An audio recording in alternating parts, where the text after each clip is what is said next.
Welcome. I was probably gonna wait a minute or two to see who shows up.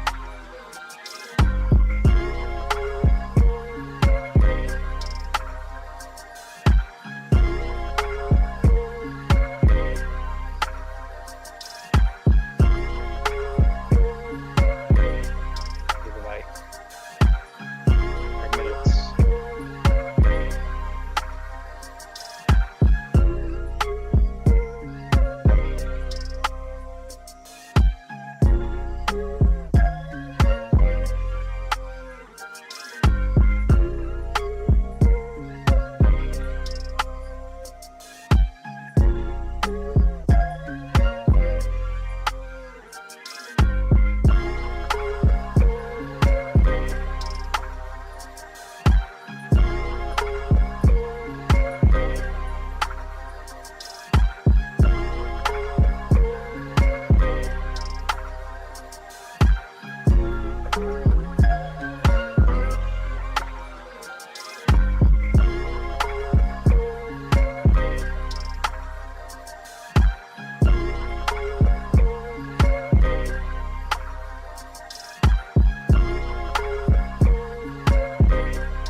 Shows up, fill them back in.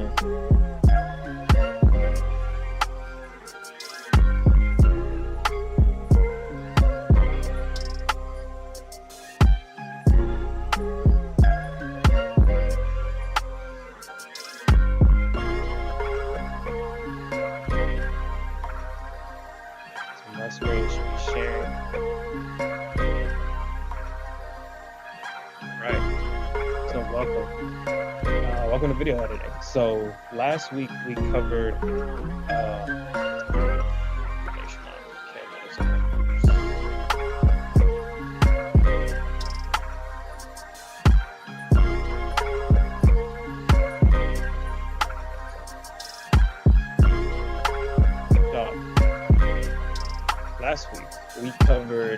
color grading and the proper way to color grade a film, the proper way to use color, and just different ways and different techniques you can use color. And color grading is, again, something you may or might not be interested in. Color grading, that's his own job, even though it still falls under post-production. That might be a fun thing for you, but it may not. So I just wanted to show you that, give you a glimpse into it, try it out, and just see the importance of color grading and how it really affects a movie. It doesn't make or break a film, but it definitely makes it look better. It makes it look more cinematic. It makes you feel more like more of an experience. So in CapCut, like we talked about, you can do a lot of different things. Color grading, change the brightness, change the hue, change the contrast, all of that. And so that was color grading. So today and tomorrow, I want to cover aspect ratio. And you may or may not have heard this term before, but it's important to pretty much any image or video that you see. And so to kind of sum up what aspect ratio is basically the dimensions of the screen, or the dimensions of the video, or the dimensions of the image. It's the size, it's the dimension. It's another name for the dimensions of the screen. So when you're in a movie theater and you're watching a movie, right? You're watching a movie in full screen. That has a particular aspect ratio. And if you're watching a movie from home on TV, that has a different aspect ratio as well. So different screens, different monitors have different sizes that fit different things. So your phone, that has a different size and dimensions, right? So if you play certain videos on certain screens, you get a different look. You may get more of the video, you may get less depending on what screen. So it's important to know, as a video editor, what aspect ratio is and how it affects the film and why it's important to film editing, because it's essentially the dimensions of the screen. So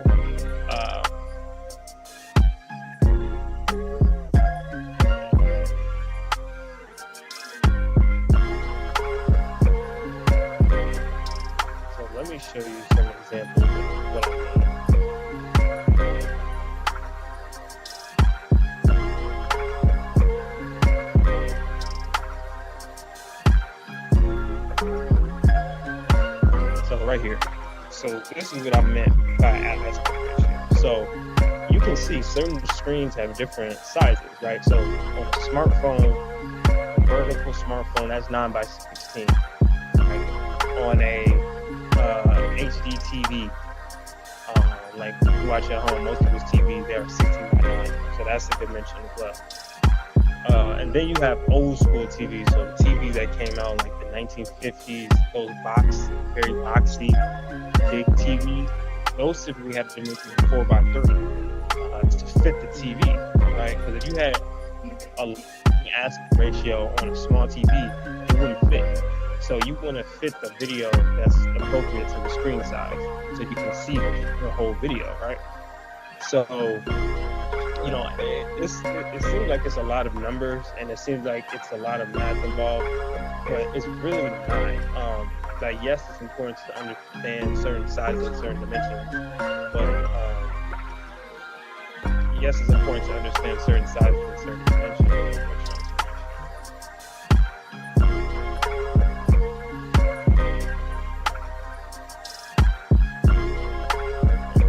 So yes, it's important to know certain sizes and certain dimensions, but all you really have to know is what aspect ratio do I want to shoot it on and why.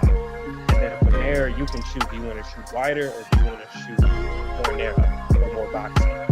And like I mentioned, so I'm going to show a video after I explain a little bit of this just to give you a better understanding and a better visual. But the way we can summarize aspect ratio is, I'll give you an example.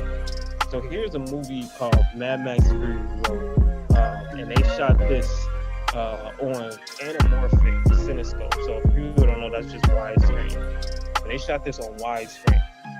Now, if you watch this, so since this shot on widescreen, you want to be able to see this full picture. So you want to watch this on a full screen, so you can see the whole video, right? That makes sense. Now, if they shot this in widescreen, but you end up watching it on, let's say, 16 by 9, well, you see it cuts off some of the video because it doesn't fit the aspect ratio, because it was shot on a wider aspect ratio and you're reducing it to fit a screen.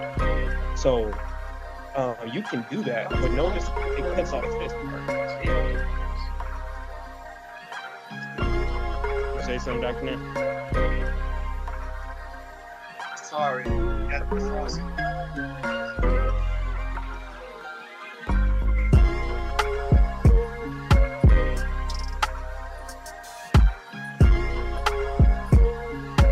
Oh yeah.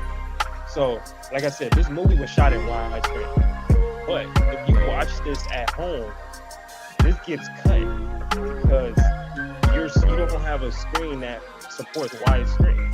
Oh, you might actually, but if you watch it on like Netflix on your phone, it's gonna, to fit it, it's gonna cut some of it off. So you see how much this cuts off this part right here. So we're missing all of this action in this scene if we watch it on a 60 by 9 monitor.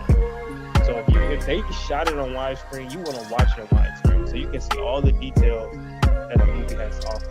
Because if you watch a movie and it cuts off, you're missing some stuff, because something could be going on over here, like right here. You're not seeing that. So that's important. Now, what if they reduced it even more to 4 by 3, which is what they had in the 1950s, the third boxy TVs. They cut it off even more. We don't even see the gun anymore. We go from this to this. So that cuts off literally almost half of the screen by reducing it. So we miss all of this information right here. So that's, like I said, almost half. So that's why it's important, to know what to watch and what to shoot on. So when I go to the movie theater, there's a movie I'm really excited to watch. Let's say, I don't know, let's say Mad Max. Well, let's say Joker. Now, I forgot what they shot that on. Let me see.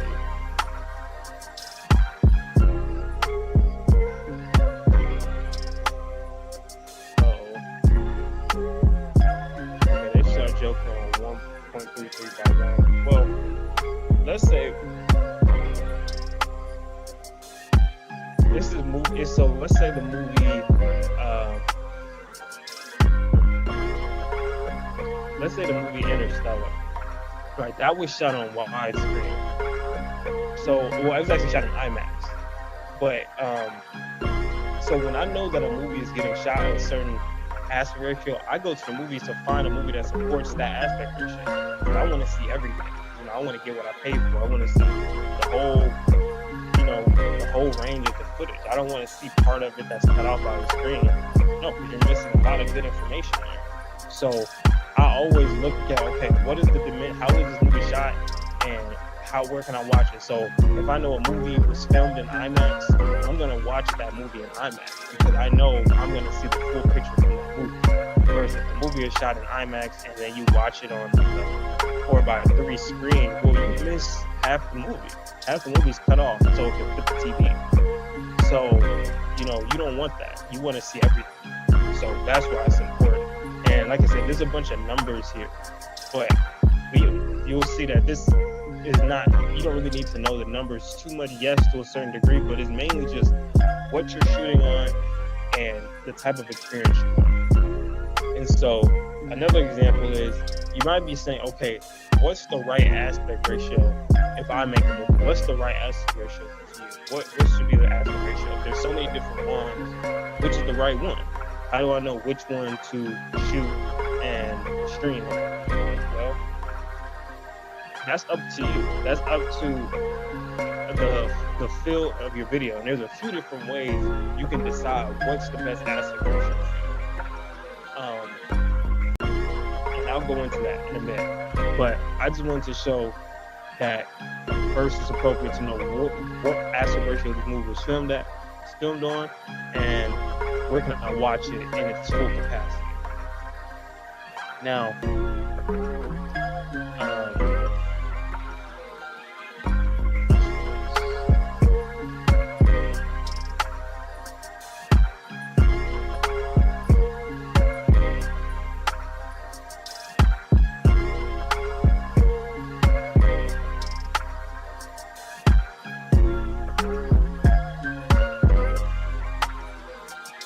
here's another example of I think this is an alien movie, and so how you can see that it's produced here by watching it in different screens. You get different experiences. So they shot this in widescreen, and then you reduce it to 16:9 so it can fit TV, and then you reduce it even more. You're missing all of this information. That is good information. So yeah, just remember that. And you can always find how movies were shot out just by searching it, like, hey, was this movie shot in? If you do that, if you really care about that. No, not many people, unless you're a film buff, but most people don't care. They just want to go to the movie to see a good movie. But if you look at it this way, you might be getting more of an experience by understanding how aspect ratio works.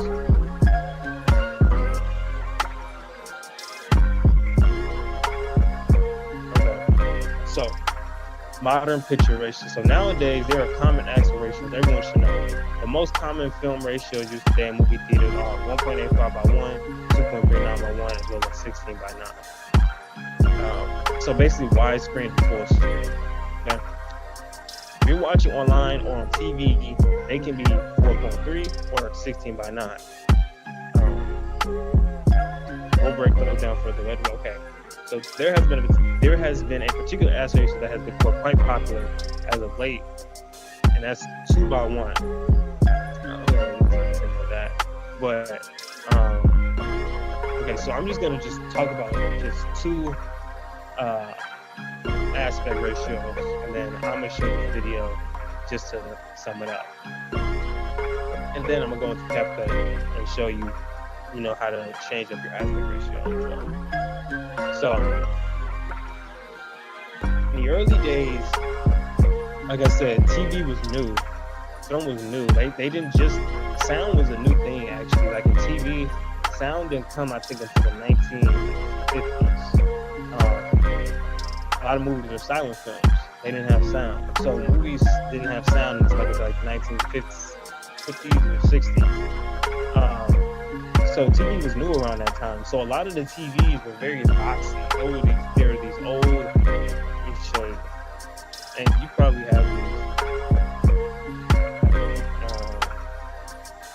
these TVs, these old retro vintage TVs. This has a dimension of 4:3. All of these TVs have a dimension about 4:3. So most movies were shot in 4:3 to fit the TV, or rather, TVs were made to fit the 4:3 dimension of the film, right? So you had these, which is the standard at the time, and they call that full screen. So full screen 4:3. And it became the standard because it was the easy way to use because it was mirrored to the film stock. Exactly. So this was the easiest to use because you could get it right from the film, put it on TV, and you get that aspect ratio. You don't have to cut anything, crop or anything. It's straight from the film roll. That's the dimensions of the film roll, and they just copied and pasted it on TV. So it was very easy. It was less work. And so television companies fell in line and created TV monitors that mirrored this display.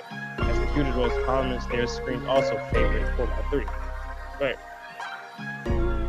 So after widescreen television evolved, many TV productions had to get their aspect ratio calculated out to edit their shows with these new measures. As time went on, of course, technology gets better, and they brought larger theaters and the capability of bigger projections.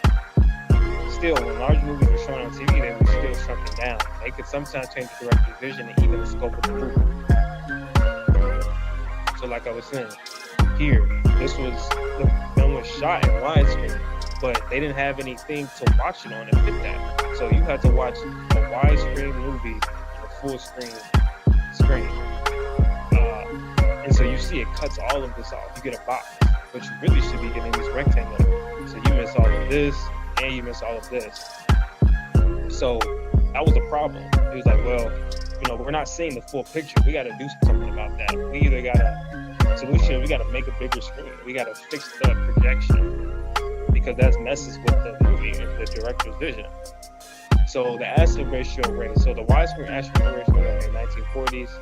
Okay, so Cinerama took over in the 1950s. So in the 1950s, it got bigger and better. Right? So as we get later in time, they figure out different ways to expand a projection to fit widescreen. So that's not really.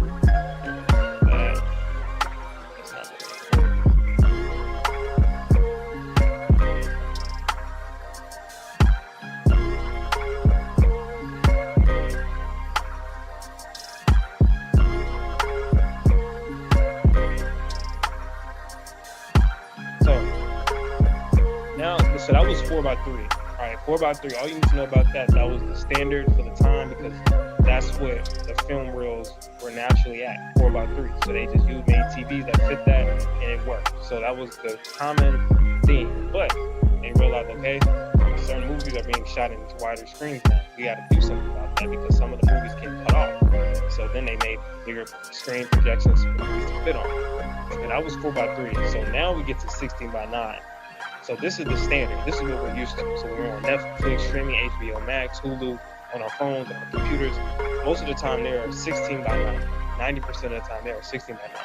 And you'll know that because it covers the whole screen. When you're watching a movie on Netflix, it covers the whole screen. Now, you get some movies where it's the black bars at the top and the bottom, and you can see that, right? That's ultra widescreen. So that's Panavision. And that you can also watch that on Netflix, but you get those bars, the top off the black bars. So we'll talk about that a little bit later. But if you see the black bars, that's why. That's typically ultra widescreen. So, like I said, the 16:9 ratio is the typical ratio that we use and see today. It's also known as 19:20 by 1080p, right? HD. When we edit video and shoot that's 19:20 by 1080p. So 16:9 then becomes the standard for television until the 2010. I'm sorry. So yeah, we didn't get this 19:20, 1800 by 1800 until the 2010. But before that, the standard was still kind of 4:3. So today, like I said, 16:9 is the preferred aspect ratio of Netflix. Netflix counts on people watching on their laptops and flat screen TVs. Right? Most people watching on their flat screen TVs, their laptop, their cell phones. They're watching a movie or show filmed in a different aspect ratio, some Netflix will sometimes edit the program to fit better. There's some controversy about it, so Netflix released a statement.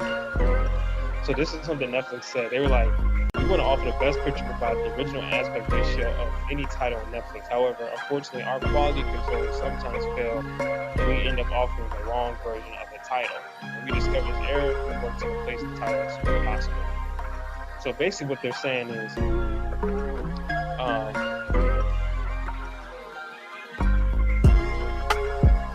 basically what they're saying is if you don't film in 16 by 9, Netflix won't care. They're going to still cut it. Even if you shoot in widescreen 4:3, they're going to reduce that to 16 by 9. So even if you shot in ultra widescreen, they're still cutting it. So a lot of directors are mad about that. They're like, my film was shot in ultra widescreen, but you're cutting it. That doesn't show everything. So a lot of people complain to Netflix, and then that's why Netflix put out the statement that they try to fix it. But they just keep 16 by 9 as the standard. So that's why a lot of directors, if they make a movie strictly for Netflix, they're gonna shoot it by 16 by 9 because they know no matter what, Netflix is gonna reduce it to that anyway. So I might as well shoot it on 16 by 9. So all those Netflix originals, all those HBO originals are typically always shot on 16 by 9, so you can get the full screen, the full picture on the full screen.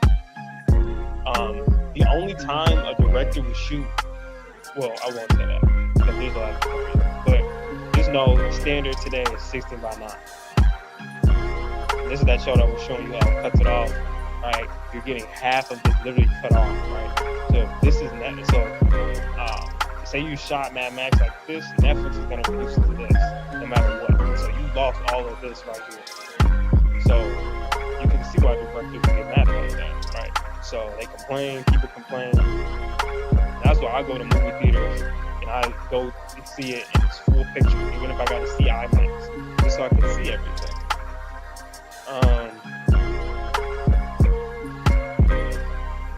Cinema has struggled to keep up with the rise in home theaters. As Netflix, Amazon, and Hulu work to create more content, they're also working to fit their aspect ratio problem, so you can view anything you want at home without cropping. There's great news for creators who can now switch the ratio without feeling obligation to the platform where they've used.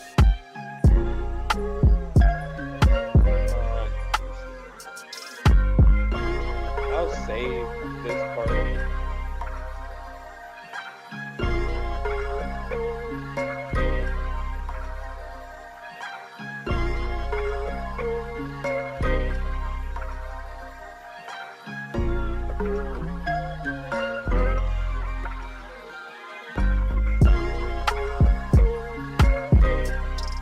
And now I want to talk about this. Now, we're in the world of like content creation, influencers, TikTok, Reels, all of that.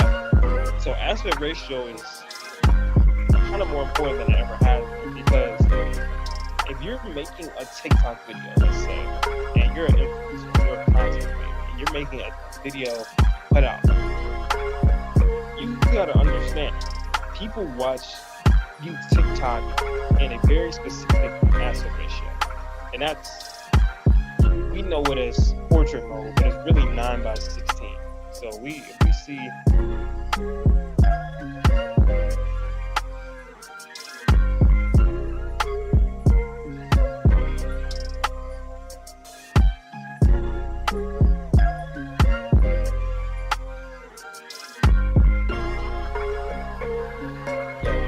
so, like I said, TikTok aspect ratio and also Instagram Reels and YouTube Reels, they shoot at 9 by 16.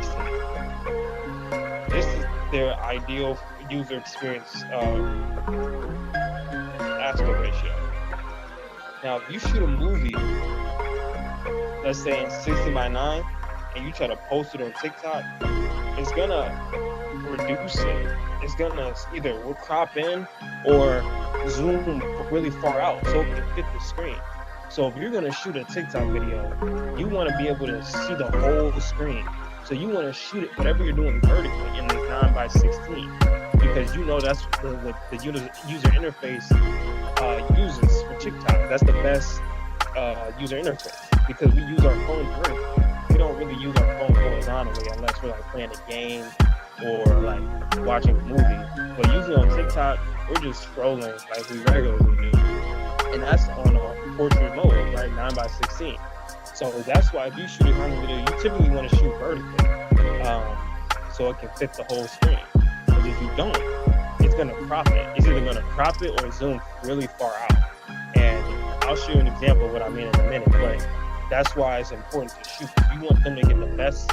You want your audience to get the best user experience. You want them to take over the whole screen. You want to be able to see everything, not say, "Oh, this is crop." So anytime you see those podcasts on YouTube and they take clips out and post them on like YouTube Reels, so you can see like individual reels, notice how it's vertical. And some of it gets cut off, like some of their head and like their ear, because it has to fit the phone. And so I'll show you what I mean.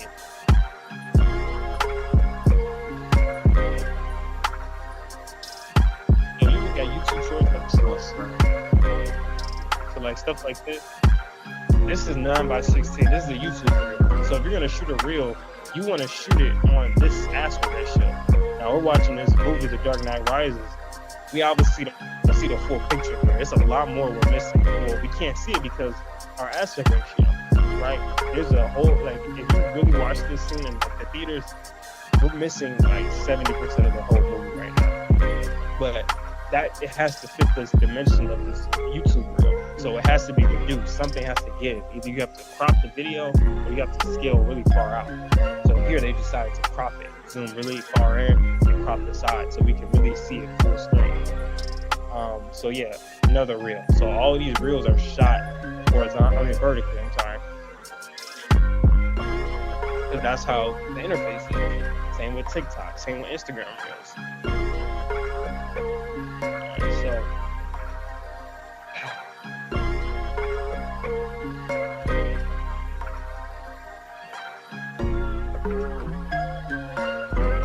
Now, on the opposite, on the contrary, if you were to, let's say, make a YouTube video, and you were just making like a YouTube video, not a short or reel, just an actual YouTube video, you probably want to shoot that this time horizontally, or 16:9, 1920 by 1080, right? Because that's the ideal aspect ratio for watching a YouTube video, not a reel or short, but an actual video. Because you can rotate your phone horizontally, like how they have it here. When you're watching a YouTube video, typically you want to see the full screen, right? So you would flip it horizontally. Same with, any video on like Vimeo or any of that stuff, that's catered towards 16:9 dimensions. So for that type of stuff, you probably do want to shoot horizontally. You do want to shoot widescreen there. So keep that in mind. If you're ever making videos, you have to remember what platform are you using. What is their ideal aspect ratio to give you the best user experience and give your audience the best experience, right? So I'll show you what I meant about like the podcast. So like the podcast, say Joe Rogan, I guess. So he has shorts. Let me have one. But notice how it's cropped like this. But the whole video is actually widescreen, but they cropped it to fit the short. So a lot of podcasts look exactly like this. This is how it's shot. They have to reduce it so they zoom in. So yeah, you got to keep that in mind.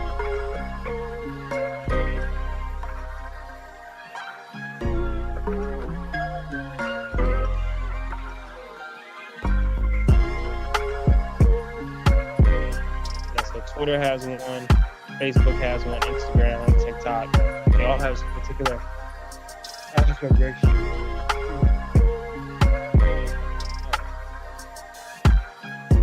I want to show this video. I'll stop it and make some notes, and then we'll jump into CapCut.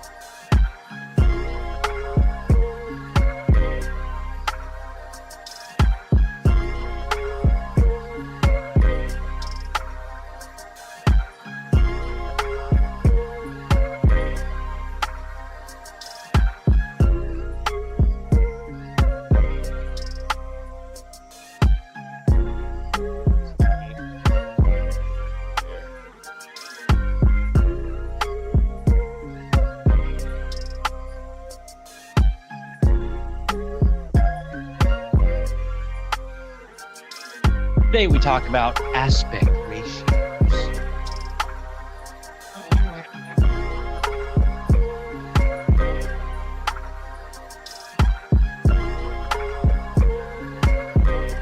Hey everybody, welcome to another episode of Tomorrow's Filmmakers. My name is Justice McCraney, and today we're going to be talking about aspect ratios. We're going to be talking about the history of aspect ratios, what they are, why they are important to know, and also how you can use them to tell a different message inside your film. So first off, what is an aspect ratio? Well, an aspect ratio is basically the frame size that you are shooting your film on. Have you ever noticed the black bars on the top and bottom of the screen? Or maybe on an older movie, the black bars on the left and right of the screen? That is called an aspect ratio. Now, the mathematical answer is that an aspect ratio is the proportion of the height and width of the image that you are seeing on the screen. But I'm sure a lot of you guys are wondering why. Why do some movies look like this, while some movies look like this? Or some movies have no black bars and look like this?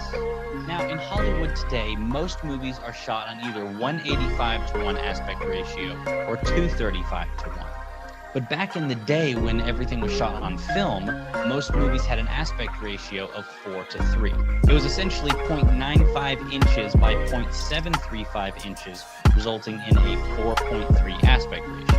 And that's why many of the older TVs look like boxes, because they had an aspect ratio of 4.3. So it was essentially shot kind of in a square so that it could be fit on the square film that was being fed into the cameras. So there was no So this is what I was saying about ratio of 4.3. So it was essentially shot kind of in a square so that it could be fit on. So this is what I was saying. The film reel that they used to film movies back in the 1950s was 4:3. So it just made sense to have TVs 4:3. So they would just copy and paste it, and everything would show up on TV. So that made sense at the time. On the square film that was being fed into the cameras. So there was no widescreen. It was just kind of like a box that everything was being shot in. But since the world of cinema is constantly evolving and they're looking for ways to immerse the audience more, they sat down one day and they said, your eyes don't see in a box, your eyes see wide. How can we widen the image? So the first movie to ever come out in a wider aspect ratio was the movie Shane, which was created in 1953. Now, the way they did this was kind of just cutting off the top and bottom of the image to make it look widescreen. So it wasn't really true widescreen. They just kind of were testing it out. What if we make it look wider when it's actually not? So it wasn't the correct way to do widescreen, but everybody loved it. It was something new. It was something different. It was something more immersive. But they soon realized that cutting off the top and bottom of a film was just not going to work. So they started to look for ways to be able to print a widescreen image on the small square film that they are still using. And that is when the anamorphic lens was invented, which the technology is still used today. Now, I was planning on doing an entire episode on anamorphic lenses, but essentially what an anamorphic lens is it basically distorts the image so that it can be squeezed back to its original shape later. So on a 4:3 film image, the lens would make everything shot much taller and distorted, and that way it could still capture really wide shots. But once you shot it, the image would be stretched back to its original size, resulting in a very wide image that would still fit on a 4:3 film stock. And that is how widescreen was born. And the very first film to ever use this technology was The Robe that came out of the 1950s, and it was a huge success. And after that, the technology just kept growing and growing and growing. They took it to the extreme with Ben-Hur, which was shot in an incredibly wide 276 to 1. It's so wide, they don't even really use that aspect ratio today unless for a specific reason. But back in those days, it was incredible to be able to see so wide. We have the original 4:3 aspect ratio, which is a 1.33, the Academy ratio, Cinerama, CinemaScope, VistaVision, Super Panavision, Ben-Hur's MGM65, and then IMAX, which And then I was saying how you don't need to know all of these numbers, and I'll explain why. But yeah, just keep that in mind. Like if you know them, and that's great, and that's that's better knowledge. But it's just a few numbers that you have to know. Like its main three, but it's more and more dimensions and aspect ratios you can play with. But I just don't want anybody to get intimidated by all these numbers and measurements. It allows you to capture super wide and also super tall, resulting in an image that is so immersive and is the biggest screen you have ever seen. Now, in today's culture, the most cinematic aspect ratio is either 185:1, which shows almost the entire frame, or 235:1, which is widescreen and you can see really wide. But even after all of that, we always hear 16:9. 16:9 aspect ratio. I mean, that's the standard for TVs, computer monitors. I mean, where did that come from? How did 16:9 become the standard aspect ratio whenever all of these aspect ratios exist? Well, back in the day, movies started to come out in widescreen, and some movies would come out in kind of full screen. Well, if you didn't watch it at home with the correct TV, it wouldn't look right because it'd be the wrong aspect ratio. So they decided to create a format that sat somewhere in the middle so it would look good with both formats. So a 16:9 could play the 4.3 aspect ratio with the bars on the left and the right, and it could also play the really widescreen images with the bars on the top and the bottom. So the reason they made 16:9 the standard is because it could basically play every aspect ratio and still look good. And the funny thing is, 16:9 became the standard for everything after that. Widescreen DVDs are 16:9, 1920 by 1080 HD video, that's 16:9 format. Even a 4K UHD is 16:9 format. And that is the standard for all film and digital media. So whenever you pick up your camera, your cell phone, your video camera, whatever it is shooting in a 16:9 format. But again, and yeah, so like they said, it's like 16:9 is the standard. That's the most common. So you pull out your cell phone and record a video, make a YouTube video of your phone, or even your DSLR camera, that's all is 16:9. It's 19:20 by 1080, or 4K, but that reduces to 16:9. And so that's the standard. Like 90% of things you see will be 16:9. So that's the main one. Many movies still use Panavision or 235:1 to not only capture more images on the side, but also to seem more cinematic because that is what we're used to in movie theaters. So I just took you on a history of aspect ratios and how they came about, and if you thought it was boring, sorry, it's something you need to know. But what's really amazing is with the technology that we have nowadays, people are using aspect ratios in the black bars on the top and bottom or left and right to tell a story about their film. So if you haven't figured this out by now, every single aspect of filmmaking, no matter what it is, can be used to convey a message, even the size format that you are shooting your film in. For example, aspect ratios could make someone feel very claustrophobic and tight and not a lot of breathing room. Or it can make you feel massive and it's overwhelming and it's wonderful and just this grand, massive image. There's many different ways to convey a message with it. So there's a lot of directors out there today who will use aspect ratios to communicate a message. For example, A Ghost Story was shot in a boxy 4:3 aspect ratio to make our character feel trapped and very claustrophobic. Now what's also cool is they rounded the edges to make it look like an old Polaroid, so it just feels like the entire movie is just a memory. You're just watching a memory of somebody. And I want to point out, and like he said, the common aspect ratio again is 16:9. But some directors, modern directors, they change their aspect ratio to give it a different look. So you can do that with your film. You can, even though it's modern day, you can still change up your aspect ratio to give a different look and a different feel.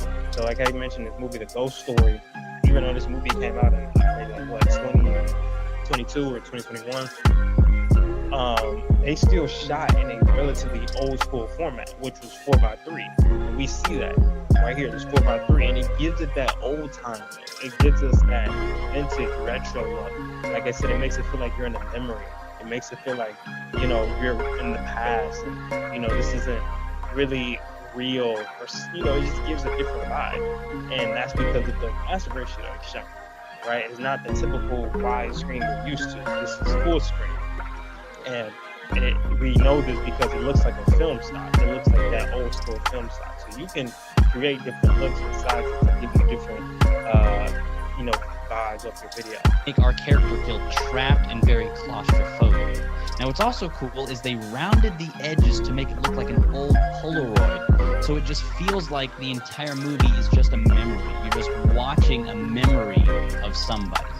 First Reformed was shot in a 137 to 1 aspect ratio, which again gives the old time kind of feel. It makes you feel very claustrophobic. Quentin Tarantino made a very old Western movie called The Hateful Eight, but he shot the entire thing with a very old cinema camera and used the exact same aspect ratio that Ben-Hur used, a 275 to 1. Not only did this make you feel very cramped and claustrophobic in this one room where the movie takes place in, it also makes it feel very old, like an old movie that would come out in the 50s or 60s. So all of this was done purposefully to give a certain feeling or message to the audience. Or in Life of Pi, there's a few dream sequences where objects in the movie are interacting with the aspect ratios and going on top of them. And it gives almost like a jumping out of the screen kind of effect. So all of this is done purposefully just to communicate a message to the audience. So yes, you can use different aspect ratios to give a certain feel. But what is even more impressive is some directors change aspect ratios in the middle of the film to communicate a message. For example, the Grand Budapest Hotel jumps between 3 different time periods in the film: the 1930s, the 1960s, and the 1980s. And Wes Anderson communicates those time periods by the different aspect ratios. So anytime it's in the 1930s, it's a 4:3 aspect ratio with the black bars on the left and the right. In the 1960s, it's a different aspect ratio. In the 1980s, it's a 235 to 1 aspect ratio. So anytime you jump between these different time periods, you always know where you are because of the aspect ratio size. And there are some movies that change the aspect ratio very obviously. Like Oz the Great and Powerful, at the very beginning, it's a 4:3 aspect ratio, black and white, and then whenever he comes into the land of Oz, and it's amazing, the screen slowly widens and it turns into color. So you start out with this very small frame, and by the end of it, whenever you're in the land of Oz, it just blows you away, because not only does it turn to color, but the screen gets larger and you just feel how amazing it is. There was a movie that came out in 2014 called Mommy, and it was actually shot in a 1:1 aspect ratio, which is a very small box. So our main character feels small and insignificant and claustrophobic, and we feel the same way too. Well, in the film, the main character actually stretches the aspect ratio to a normal size. And whenever he does this, it feels like a breath of fresh air to not only the character, but also to the audience. We are feeling the same thing he is feeling by widening the aspect ratio. Scott Pilgrim versus the World changes aspect ratios whenever there's a fight scene, and so on and so forth. There are tons of movies out there that change aspect ratios in the middle of filming to communicate a message to the audience. Now that's a very obvious way of changing aspect ratios, is just switching back and forth. But my favorite way that directors tend to use it is to use it very subtly, so that you don't really see it, but your brain can see that something is happening and you start to feel a certain way. For example, in The Dark Knight Rises, Christopher Nolan shot in IMAX and in 235 to 1. So some shots have the black bars and some shots have no black bars because it's IMAX. Now, whenever Batman and Bane are about to have their very first fight, you see the black bars, it's widescreen, and then right whenever the gate closes, those bars are gone and it's IMAX. And it gives you the feeling of something massive is about to happen. They're about to fight, something bad is about to go down. So the aspect ratio changes, but it's not something that you notice, but your brain automatically starts thinking like, oh, this is serious, this is going to be something massive. In The Hunger Games Catching Fire, it is shot in 235 to 1, which is normal widescreen. But everything that takes place in the battle is shot in IMAX. So whenever Katniss is about to go to the battle, it's 235 to 1, it's intimate, it's close, you feel claustrophobic, and then right whenever she's going up the tunnel to the battlefield, those bars slowly go away to where you are sitting there in the middle of the battlefield just seeing this massive, overwhelming event. So you're starting to feel exactly what Katniss is feeling, this overwhelming amount of just this massive battlefield. So it starts in 235 to 1. As she goes up into the battle, it switches to IMAX. And on top of that, you can be even more subtle than that. In the film It Comes at Night, it was shot entirely at 235 to 1. But whenever our character has a nightmare, all of those shots are in 275 to 1. So you automatically know when our character is having a nightmare because the aspect ratio changes in its much wider screen. But during the final act of the film, when it comes to its terrible end, the aspect ratio slowly shrinks to a staggering 3 to 1 aspect ratio, which is a very, very small wide screen. It's so subtle you probably don't even notice it, but you can definitely feel it. This communicates to the audience that his reality has become his nightmare. Now, the director has never told you that, but he's shown you reality with 235 to 1. He has shown you a nightmare with 275 to 1. And at the end of the film, it's in the nightmare aspect ratio. So your brain automatically starts to think this is a nightmare. So as you can see, aspect ratio is very important to understand, and it can also communicate a message to the audience. Now, there are some directors out there that are not very good, and they just throw aspect ratios everywhere, and they have no idea what they're doing, and they do not care, and all it does is communicate just chaos to the audience. For example, one of my least favorite directors out there right now is Michael Bay. He's known for the Transformers movies. Some of them are okay, most of them are not good at all. But what is staggering to me is that in his newest film, Transformers The Last Night, he had 3 or 4 different cameras on set at all times with different aspect ratios. Because every single time the camera changes, the aspect ratio changes. Every single time. Even in dialogue scenes where there's just 2 people talking, whenever the cameras switch back and forth, it's different aspect ratios. There's IMAX and there's 235 to 1, there's 185 to 1, there's this, there's that, and it is constantly changing. And Michael Bay has never commented on why he did this or why all these aspect ratios exist, which leads me to believe he just didn't care or he didn't really even notice it or think about it. So again, as you guys can see, aspect ratios are a very powerful tool, and they are important to know what they are and why people shoot with different aspect ratios. And if you want to know more about filmmaking and videos like this, check out tomorrowsfilmmakers.com. We have over 40 hours of content and new episodes coming out. So yeah, that's a little bit about aspect ratio. I just want to show this video because I think they summarize it very well. Uh, Talking about the different uses of it, why it's important, how you can use it in more creative ways, and how you can use it in not so creative ways. So it's an interesting concept, but it's important. So now I'm Hi, gonna there's a jump in CapCut now, and we can do some stuff in there.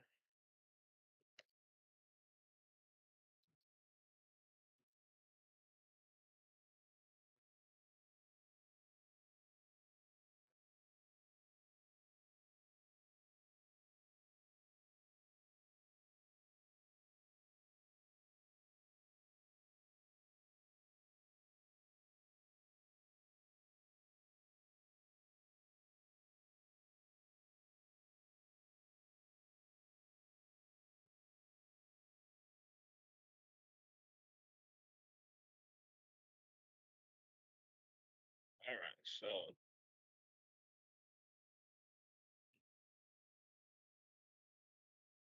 we are in CapCut. Okay, so let's start a new project.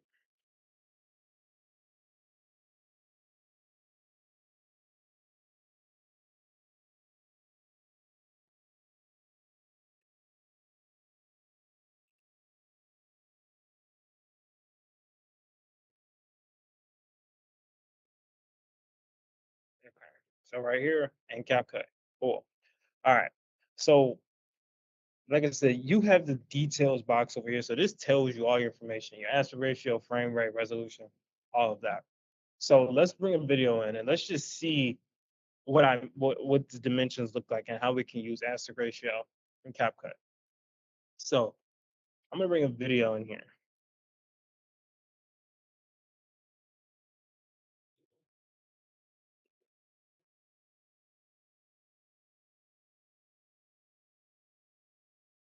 Mm,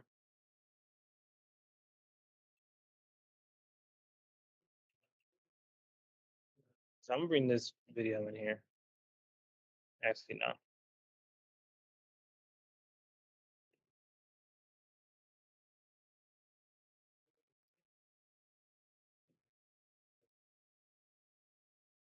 I'll bring this one.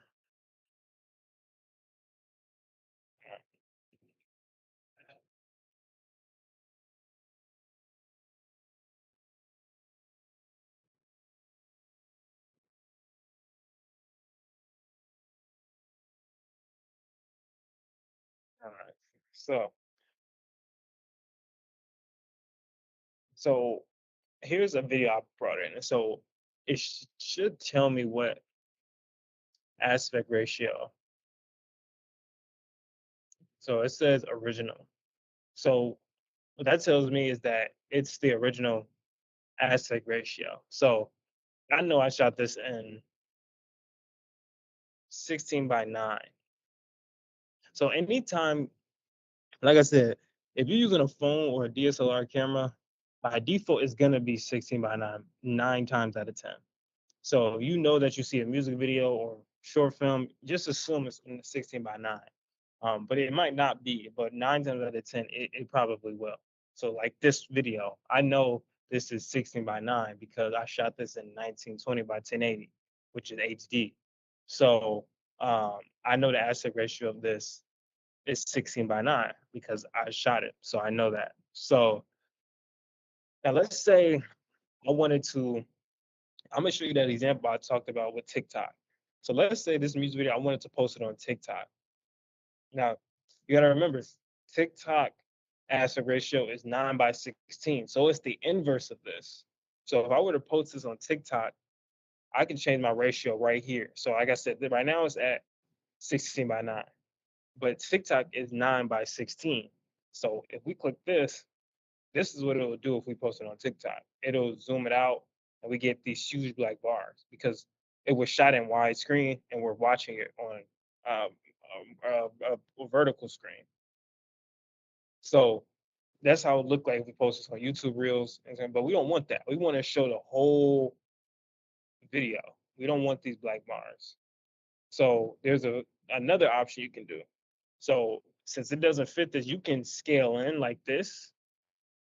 But notice it cut off all of this. Now we just get that. So we still don't even get the full picture. Some of it's still cut off. But that's the problem. You see, so you have to think about where you're posting this and where you're gonna put it. So for something like TikTok, the best option would probably be something like this, and then maybe puts a fade behind it to fill it in. But you don't want it too cropped and because then you can't see everything, but you also don't want it too far out because you can't really see it. It's kind of zoomed out. So if you ever wanted to make something for TikTok, you have to shoot it in the appropriate aspect ratio. If you don't, you're gonna end up in this situation where you have a widescreen video in a horizontal box. I mean a vertical box. And so you either gotta have to zoom in or zoom really out. So let's keep this aspect ratio. So let's look at what it would look like if um, we added a video that fit that aspect ratio.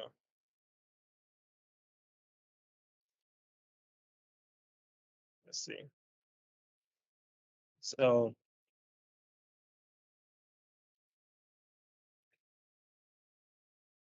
here's how to. So this is this is a video that I actually made specifically for TikTok, and notice it cover. I made it so it fit the aspect ratio. So you can see this covers the screen.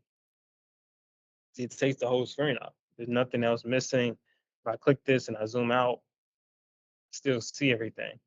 I'm not missing. So this is I purposely edited this to fit the 9 by 16 dimensions so you can see it on TikTok on your phone when you're watching and scrolling.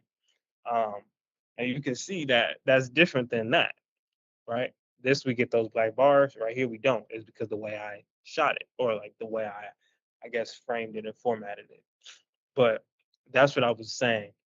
So um, If you're making something specifically for Reels or Instagram or TikTok, you really want to get that 9 by 16. You don't have to, but you might get those, you might get those black bars. Um, so that's just something to keep in mind when using aspect ratio. And then let's do the inverse. So right now I said let's do 16 by 9 again. Now you see the music video fits because that's what it was shot on, but this doesn't fit now. So now gets the black bars on the side. And now we don't want that, right? So even for this, we got to either zoom in, which we don't want, or zoom really far out, which just also doesn't look that good. So you want to shoot at the appropriate aspect ratio and make sure it fits in the screen so you can see everything. Now, let's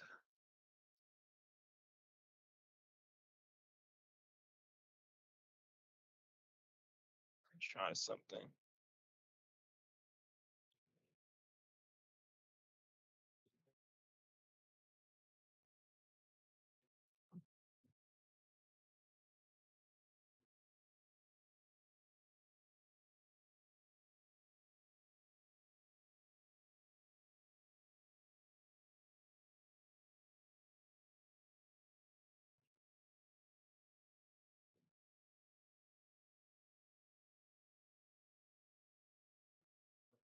So what's something else I wanted to show?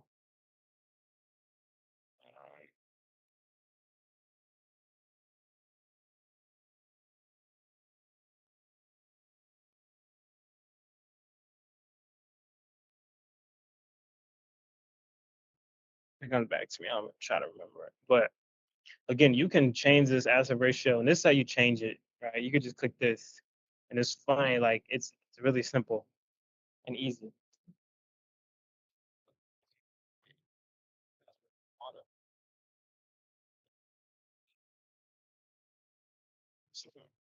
But yeah, so if you want to change between your ratio, if you want to do 1 by 1, get a box. You could do change it up, see what you get. But most of the time, you're gonna get a 16 by 9 or 9 by 16 if you're doing TikTok, Reels, anything like that.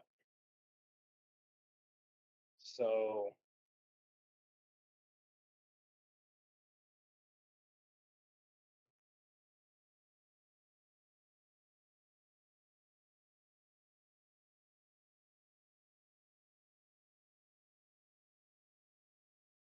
something else I was gonna show with this, forgot. Um,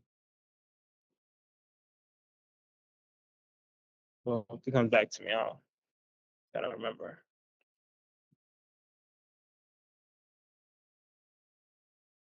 Um,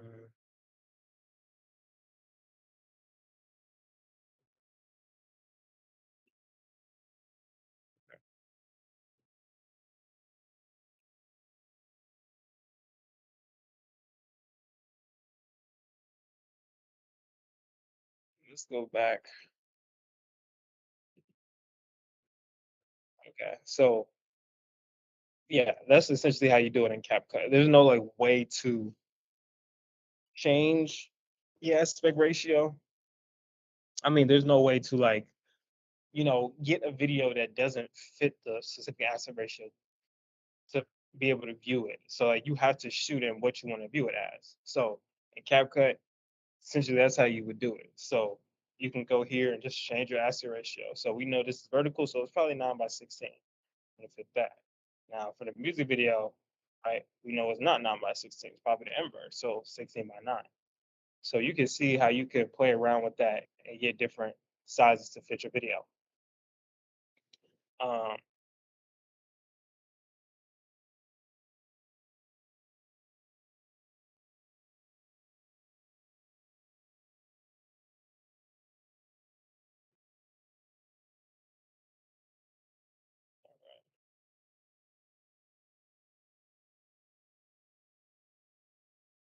back. So,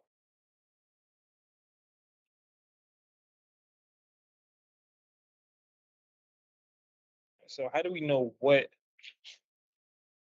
How do we know what aspect ratio to shoot on, right? How do we know if we should do something 4:3? How do we know if we should do something 16:9? Like, how do we know what's the best way to keep your aspect ratio? So there are certain ways, right? So genre, right? Let's say you're making a movie, right? Think of the genre that you're shooting in. If you're shooting, let's say landscapes, so like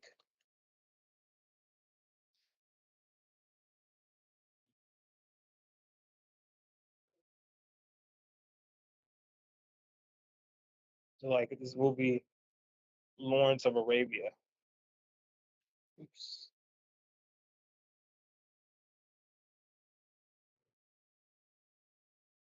This movie was shot in basically ultra widescreen. So if you're doing landscapes or anything that's cinematic, right? You want to shoot that widescreen.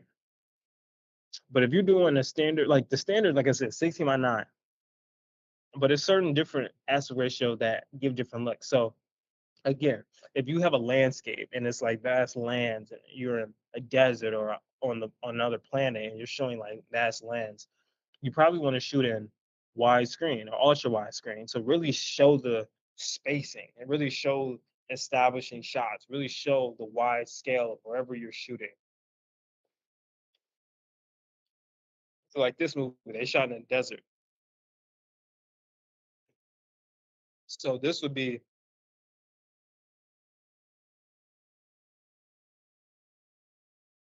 a wider aspect ratio because you want to see this vast land. You want to see these characters. You want to see the earth kind of expansiveness, right? But let's say you shoot something old timey. You want to give that old retro vintage look. You might shoot 4:3, right? That gives it a different look.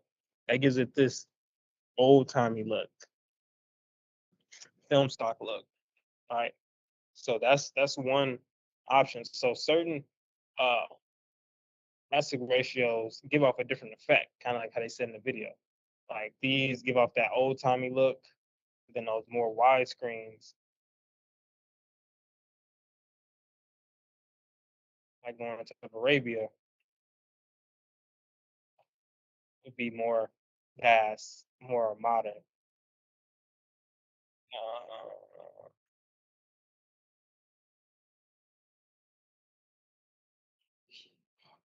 All right. So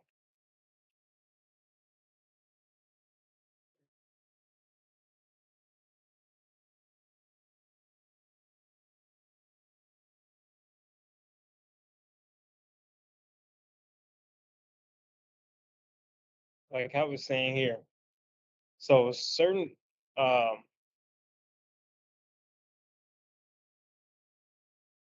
so again, 4:3 aspect ratio is storytelling. So first, a specific aspect ratio can become a time machine in your film, paying tribute to a particular period or filmmaking phase.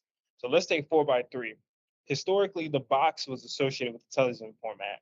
Also, some viewers might feel slightly nostalgia looking at aspect ratio because the early movies use it as well. Exactly. So if you use 4:3 in your movies, it's gonna give it that old time look because that's how older movies were shot. So that's how we associate them with. So if you want to evoke this emotional response, consider 1.33 as your format, right? Also 4:3. So like how they had in the Grand Budapest Hotel, they broke it up into three. They did it interesting, right? They showed you three different aspect ratios to give you three different time periods. So you got 4:3, 16:9, and then this ultra wide. So this shows the different time periods. Another reason a filmmaker might choose to do 4:3 lies in a story they want to tell. If your film follows a very personal, deeply emotional story, 4:3 may be a wise choice because it's absolutely gorgeous format to format faces, the frame faces. I'm sorry. When you opt For middle shots or close-ups, the head of your character will fill out a big part of the screen. So if you want to really get those close-up headshots, to fill out the screen, you probably want to use this 4 by 3, like this,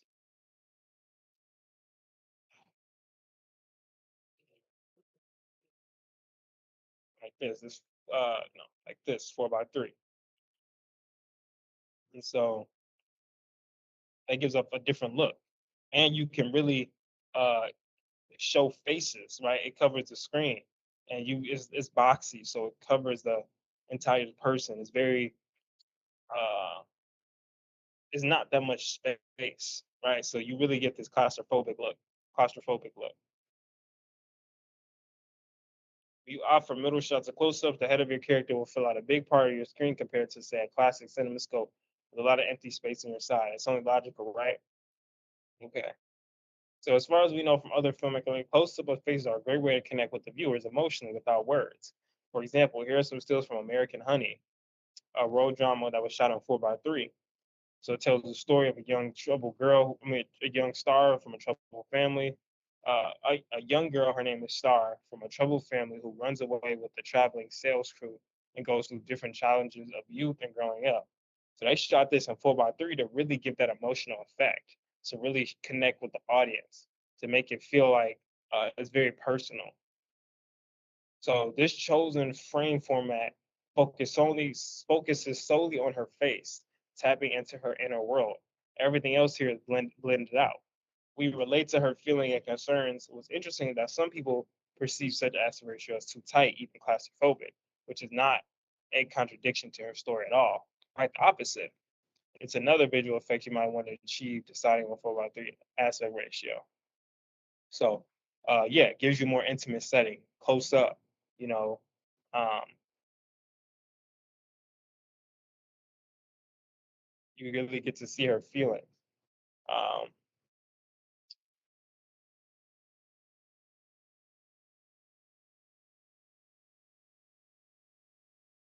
we talked about this in a ghost story, how they use that 4 by 3. You know, that old uncomfortable feeling of distress. Okay, so that's typically why people use 4 by 3. But what about this widescreen? All right, what about that? Well, certain movies call for certain widescreen aspect ratios. So landscape, nature, various environments, right? Um, so like they give some examples of Tree of Life, Apocalypse Now, all were shot on an iteration of widescreen. Trust me, it's not a coincidence. Like here, widescreen, show off that landscape. Widescreen, show off that landscape, show off that world. Because of the width of the frame size, these aspirations are a perfect choice for wide cinematic landscape shots. There's also the reason why Westerns adapt the widescreen format straight away, capturing the mountain vista panoramas or desert landscapes from their full grandeur. So the good, the bad, and the ugly, Once Upon a Time in the West, are classic examples how filmmakers also use screen sizes for the sake of staging epic fights or chase scenes. Let me share my whole screen.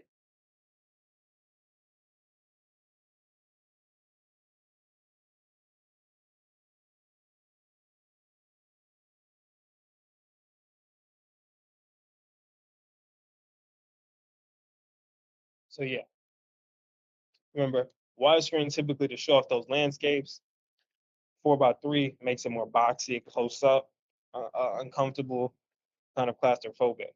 So let me show this second video.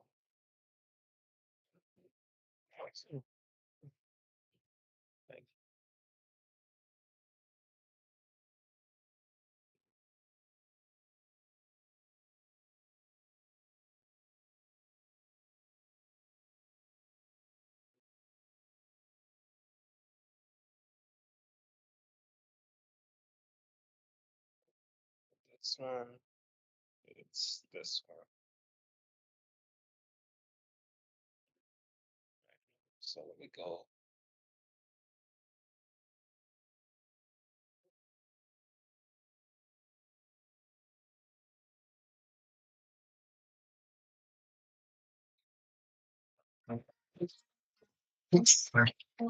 Okay. Today, we're going to talk about aspect ratios, the ratio of width to height that describes the shape of your film. Before you shoot a frame of your movie, you need to decide what aspect ratio to use. A guy I know once asked legendary DP Janusz Kaminski how he makes the choice. He said, it's simple. Landscapes, you use a wide aspect ratio. Dinosaurs, you use a tall one. It's a dinosaur. But is it really that simple? The decision you make about your aspect ratio will impact the staging and framing of every single shot in your film. So, test Mr. Kaminski's theory. We're going to take a deeper dive into aspect ratios.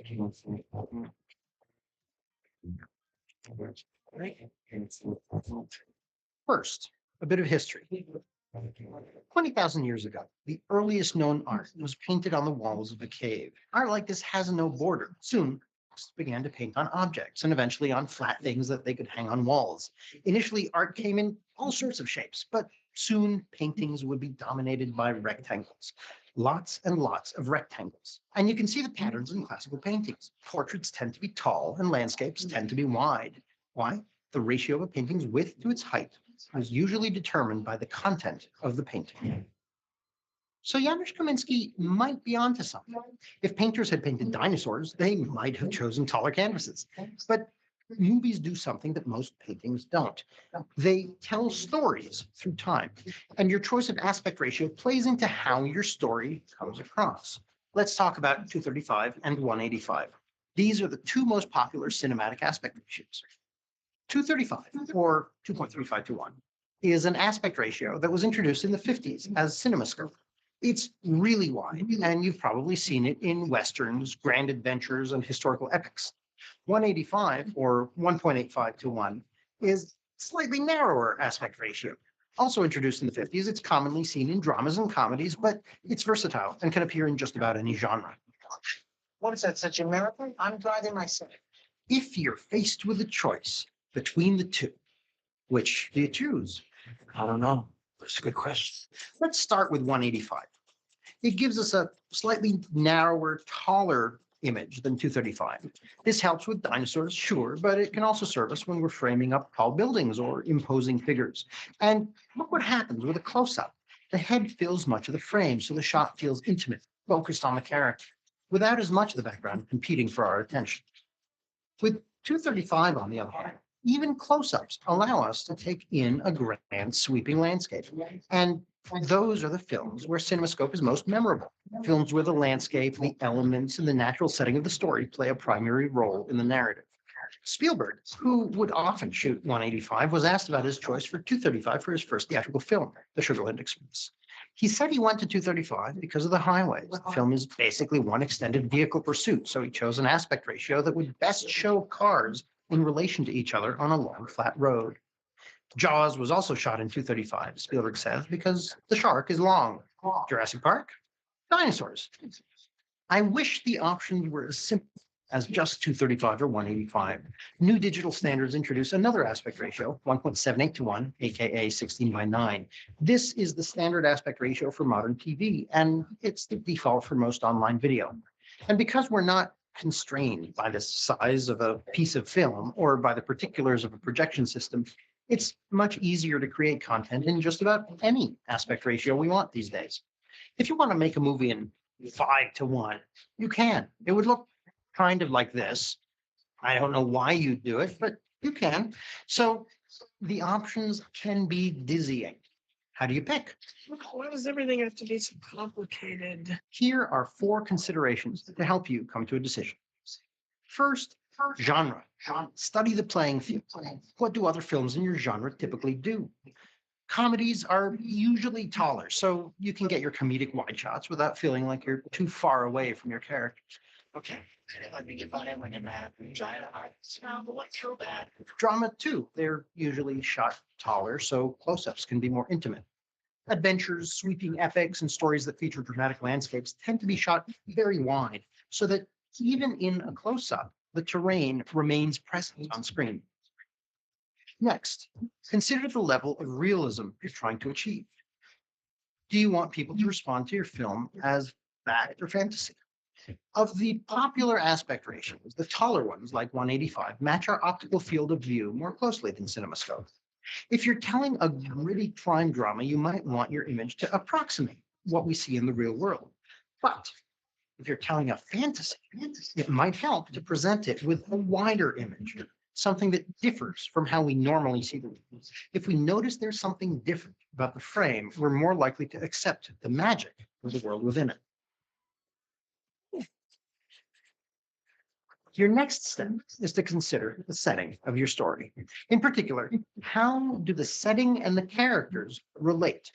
In some stories, the setting is really important. For those, you should choose an aspect ratio that best captures it. This doesn't always mean going for the widest aspect ratio possible. If you've got a film where tall buildings of a big city play heavily into the story, you might want to consider a taller frame to capture the feel. A few years back, I directed a film set pretty much entirely inside a small house. It's an impressive setting, so I went all out and framed the film in 1.33, like silent films on old TV. I wanted the frame to box my characters in the way the house was boxing them in. Finally, consider your characters. How do they relate to each other? If your characters relate horizontally, like gunslingers at the end of a Western, you can use a wider aspect ratio to really great effect. But if you're playing with the dynamic between tall and short characters, or characters who relate vertically, a taller aspect ratio might serve you better.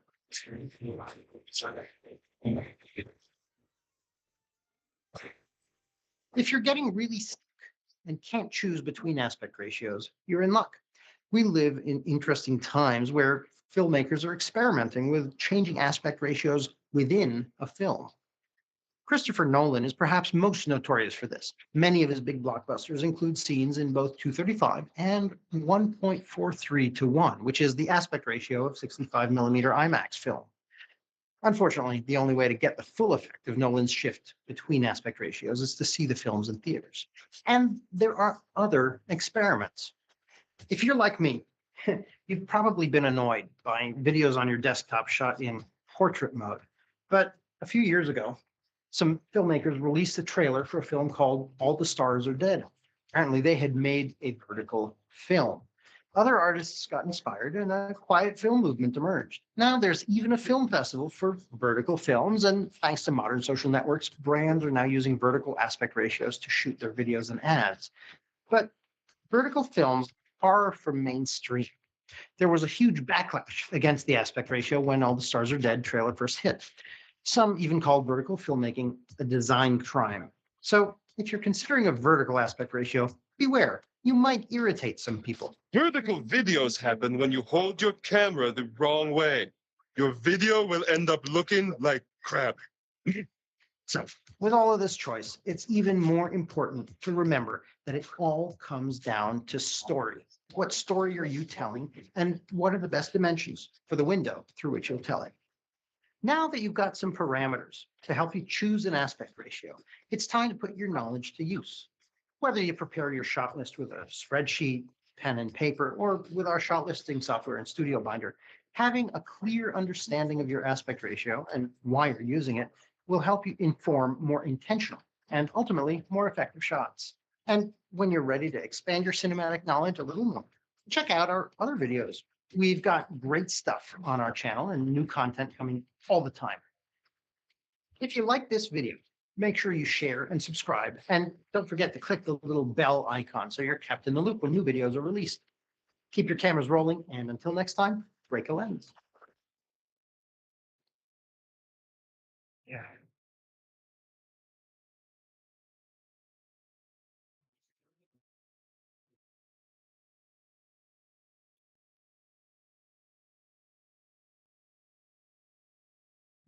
Yeah, that's a little bit about aspect ratio. And to sum it all up, again, excuse me, there's certain ways you want to approach this. It's just the first step is just thinking about what video are you trying to make? Are you trying to make a short film? Are you trying to make content for TikTok? Are you trying to make, you know, a horror movie? Identify what video you want to make first, and then think about, okay, what is the appropriate aspect ratio for this video, for this genre, right? So if you're doing a TikTok video, the appropriate would be 9 by 16. So you look at that and you go with that. Or if you're shooting a short film and you're getting vast landscapes and you want to really show the environment, you probably want to shoot really wide, from anything from ultra widescreen to 16 by 9. But if you want to, show dinosaurs or things that are super tall, buildings, right? You probably want to go taller, a taller aspect ratio, maybe like I don't know, maybe like a 16 by 9, or you go even higher than that, So it just depends on what you want and what emotion you're trying to give off. You're trying to do something more old school looking, and trying to do something more old school looking and vintage. You probably want to do that 4 by 3 to give off that old film look effect. So that could work. So it depends on the type of video that you're making and the intention behind it. But you never can go wrong with that 16 by 9, since that's standard for most videos. So yeah, yes, yes. All right. So guess I'll move on from aspect ratio. We can let me see what's next on the agenda.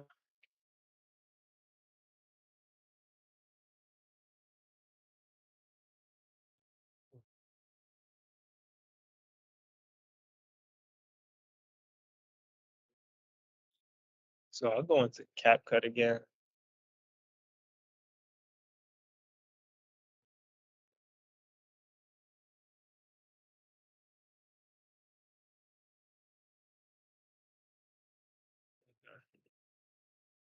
So I want to just show some more effects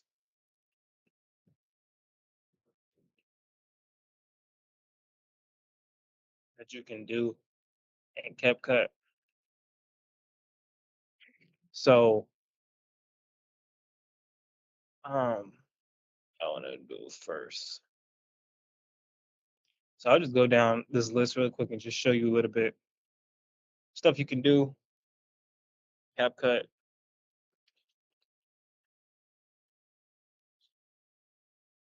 Right. So audio. So when it comes to audio, there's a few different options. So when it comes to audio and music, um, CapCut, you can't get like real music from like, that's been released on the album. They have music on here that is copyright free that you can use. Because if you were to use, like, let's say a Beyonce song, you don't have the rights to use that in your video. So you would probably get sued. So, you want to, it's good that they offer you free music you can use, right? Music that's copyright free, no one owns it. It's made strictly for the users to have. So don't be surprised if you can't find any, mainstream artists on here, because that's for a particular reason. It's to help, you not get sued. So uh, there's a few options, right? So let's say you're making a video and you want to show like a relaxing kind of open meadow, right? You could just search a song. What do you want to say? Or actually, I would use AI actually, because here you can just type in what type of music and it'll generate it for you. So let's say music, soothing, type in soothing music. Then you press generate. They give you a few different options, and you can choose which one you think you'll like better.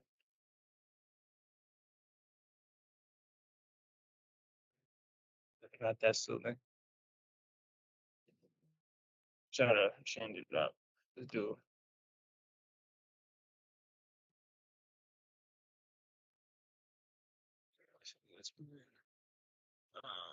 Okay. See that? Yeah. So this is more soothing. Yeah. So you can literally search whatever type of song you want, and it'll produce it for you. You could even do that beat.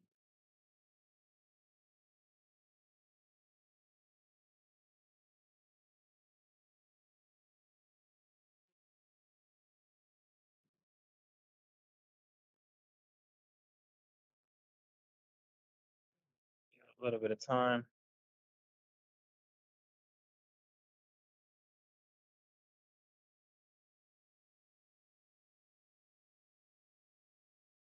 You got a few options.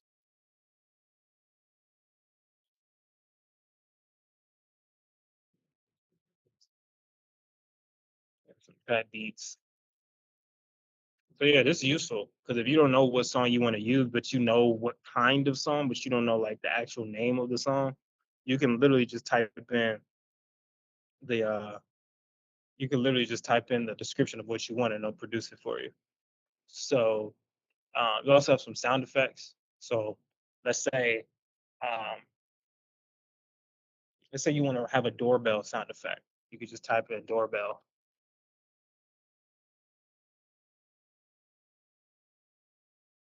Give you that. You have wind blowing. Oh, I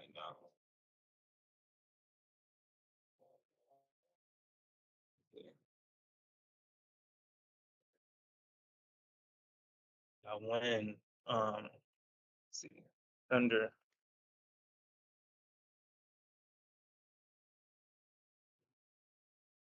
thunderstorm. So if you want to add some thunderstorm sound effects, got that. And lastly, say you want to even do like a punch sound effect if you have like an action scene. Um, let's see what they got. So if you want to do some action scene, you can even do that. So that's very useful. Um, and then you have, yeah, these we won't worry about right now. But yeah, a lot of options. So and even right here, they even have some different options you can play with. So like if you want pop music, you got pop music, travel music. So they give you different themes to play with, which is good. Uh,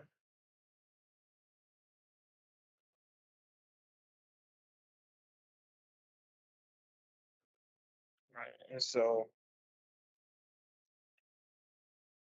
um, I also have like stickers in here.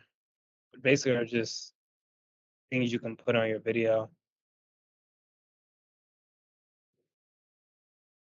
Just it's just little sticker effects. I don't know how much you'll use them, but they're here for you if you want. If you're doing like a infomercial, or this may be useful for you. So I have a bunch.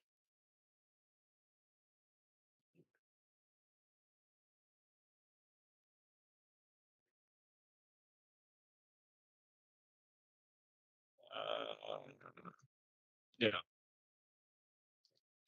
So yeah, I just want to actually talk about some effects here. Um,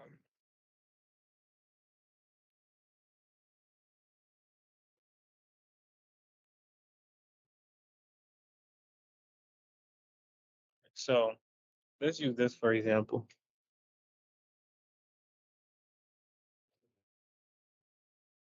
So they got a bunch of effects here, a lot of cool stuff. So they got like this color filter effect. You do something cool with a music video there.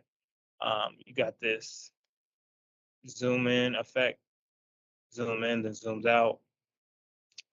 Uh, this negative split, so it inverts the colors. That cool little inverse effect. Got some freeze frame. Yeah, you can get really creative here.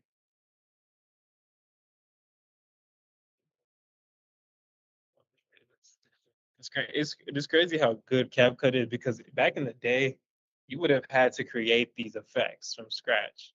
But now they have it where you don't even have to. They give you an effect and it automatically does it all the cool stuff. So it saves so much time, which also means that there's more opportunities for people to get into the editing space, which isn't a problem, but it's just like you don't need to learn how to edit anymore. You could just do certain. I mean, there's some things you do need to know, but for the most part, everything's already programmed in here for you.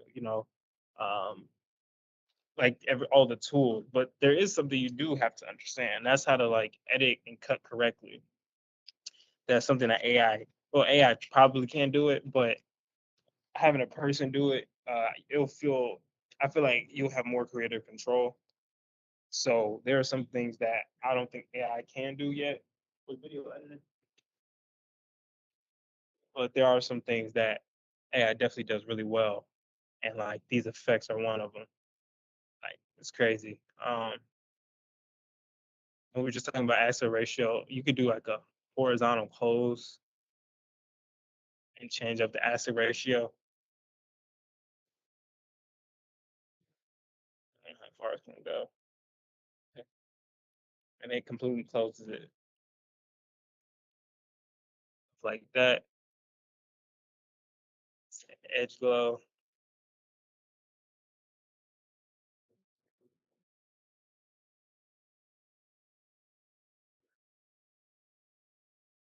some paper, so a bunch of effects, man, a bunch. Nigga got some body effects.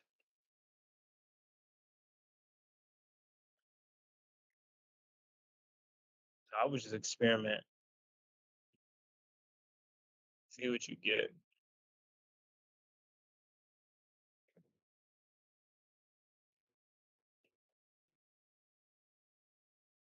Crazy stuff you can do.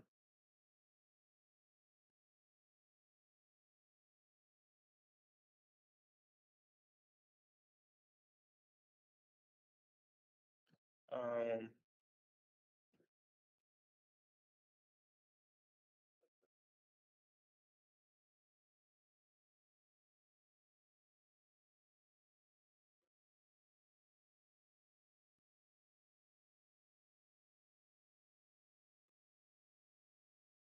yeah.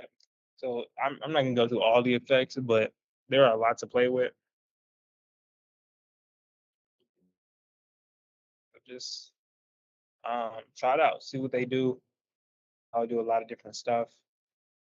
A lot of these are for the pro version. The cooler ones are you have to have the pro version, unfortunately. So you might have to pay for it. But there are a lot of free ones here as well.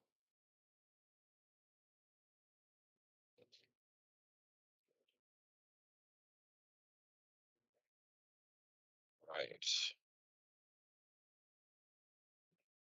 What else? We talked about transitions, a bunch of transitions. Slide left,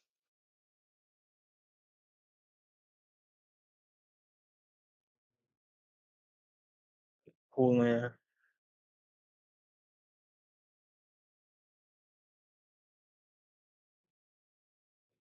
a whoosh,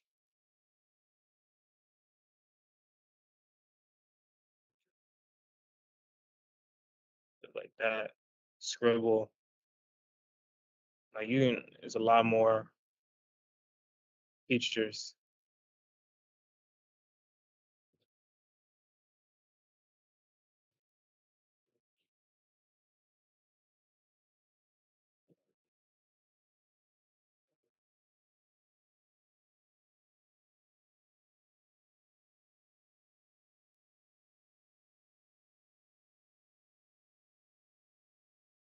Mhm. A lot of stuff, a lot of stuff. They even have it layered, like so, even like have them categorized. So you would just want like a light transition. You got some light stuff.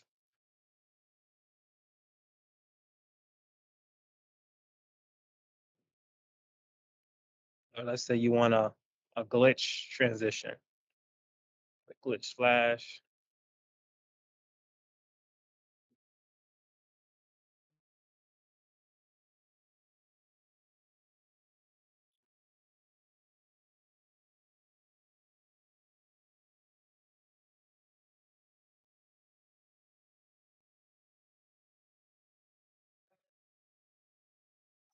You got some,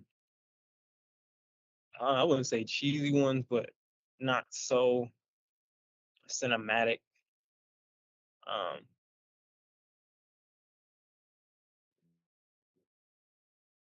like this cube thing, that's not that visually appealing, but if you're into it and you need it for something, they have it.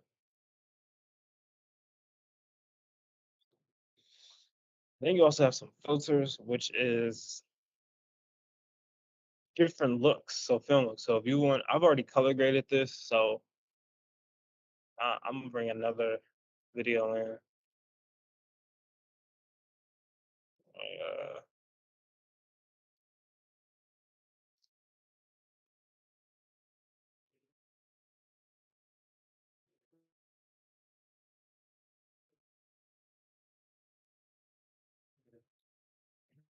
that's that.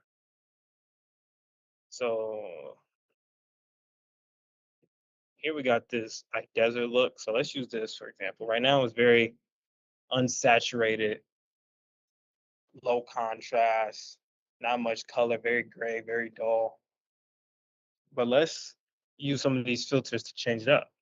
So we got this orange and blue. Let's see how that looks. Okay, that, that's something. And then you can make further edits here. If you want. In your adjustments tab, basics. That's orange and blue. You got like a moody fall look, black and white,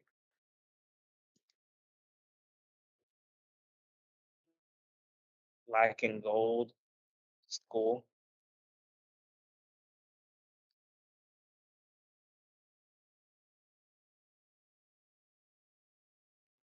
Yeah, a bunch.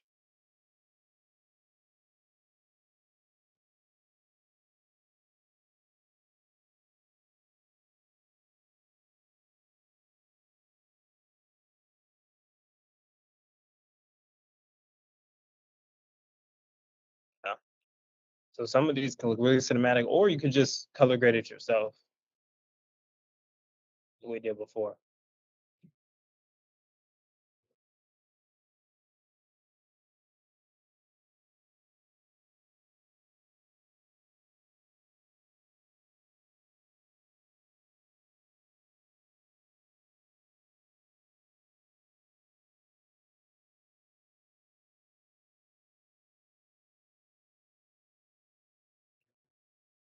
And then what else?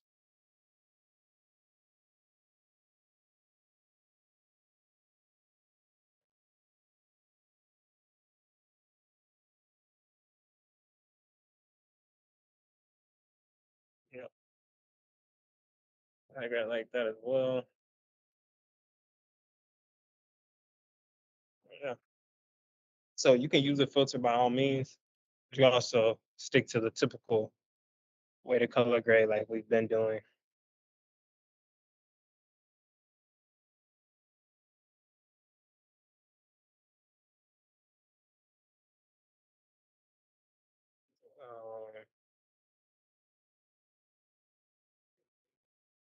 Let's see.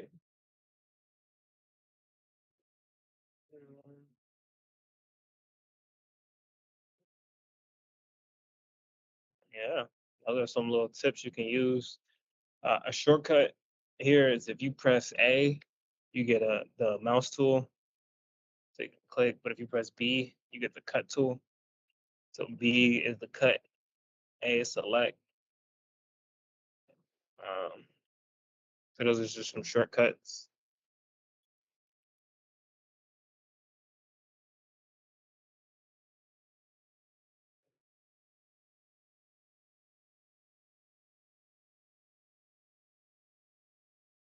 Again, this is how you change the scale, also the size, same thing. Uh, change, rotate right here.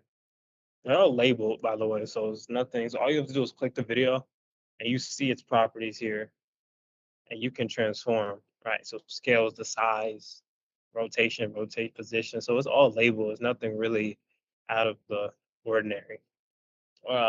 Audio, like the volume, fade in, fade out, speed, if you want to we did before, fast motion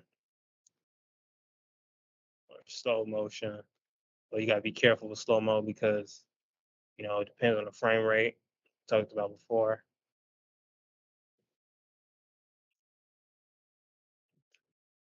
Uh, Animations. This is also like effects, basically. So like if we grab one of these,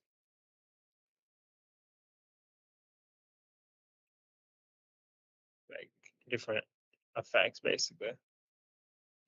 Some are cheesier than others. Some are cool. Cooler ones you got to pay for, of course. So yeah, I would just experiment with these, see what they do, see what you get. Um, and then adjustments is the color, how we did it. Uh,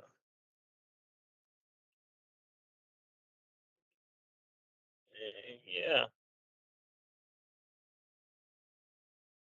so we got here.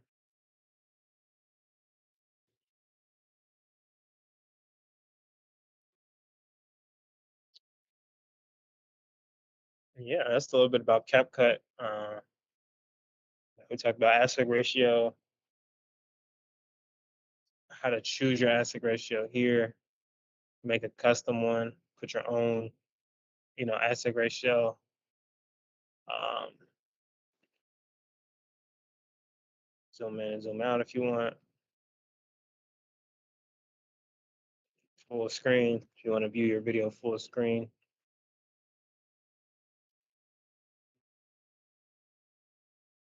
Yeah,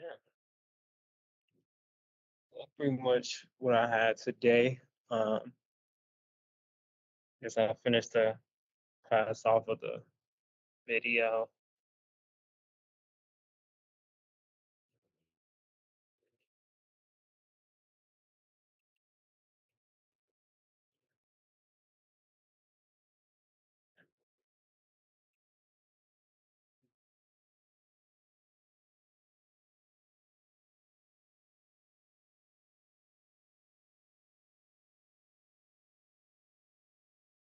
So I've been wanting to talk about this too. It's called the repeat cut, and in films, if you don't know what the repeat cut is, it's basically like showing the same shot, but like again and again and again, back to back, maybe from different angles and from different perspectives. But um, but yeah, there's a repeat cut, and there's a way you use it, and a particular way you do it.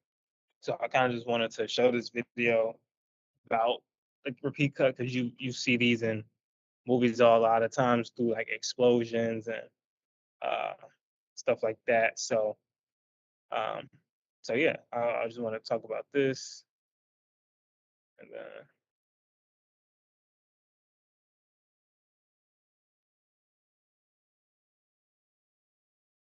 move forward.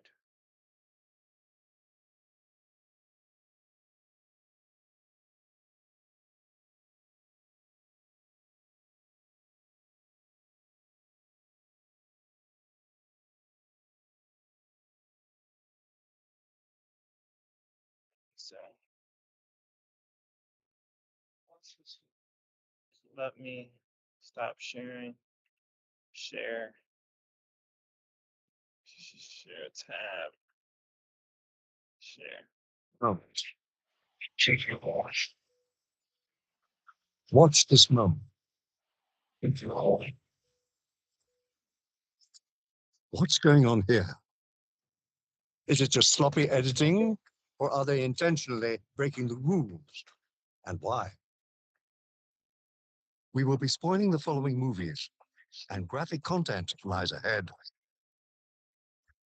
Editing is a fantastic way to manipulate time and space. It is one of the defining characteristics of cinema, in fact. We can jump between the past, present, or future on a plot level. But within a scene, time only moves forward. Usually. When this rule is broken, it's called a repeat cut. When we jump back in time to repeat an action or bit of dialogue. Dance.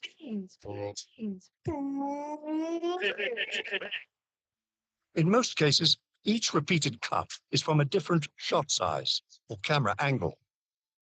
But sometimes it can just be the exact same shot again. The repeat cut is the opposite of a jump cut, where we jump forward in time. To truly lose ourselves in another world, we must forget that we're watching a movie. And one very important technique to create this illusion is something called continuity editing, where time and space remain consistent from shot to shot. In other words, the editing should be invisible.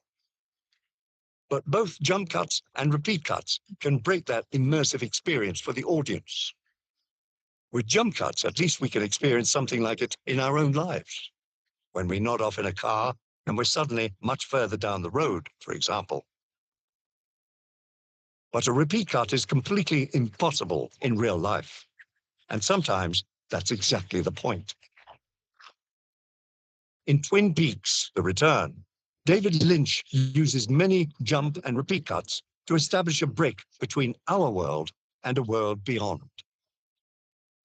Another similar technique is the match-on action cut, where one action is split into multiple shots. But the difference is that there is no perceptible jump back in time. In some cases, there may be a couple of frames that overlap, but to the naked eye, the action fluid and linear. So the question becomes, what's the purpose of a repeat cut? Well, there are a few, actually.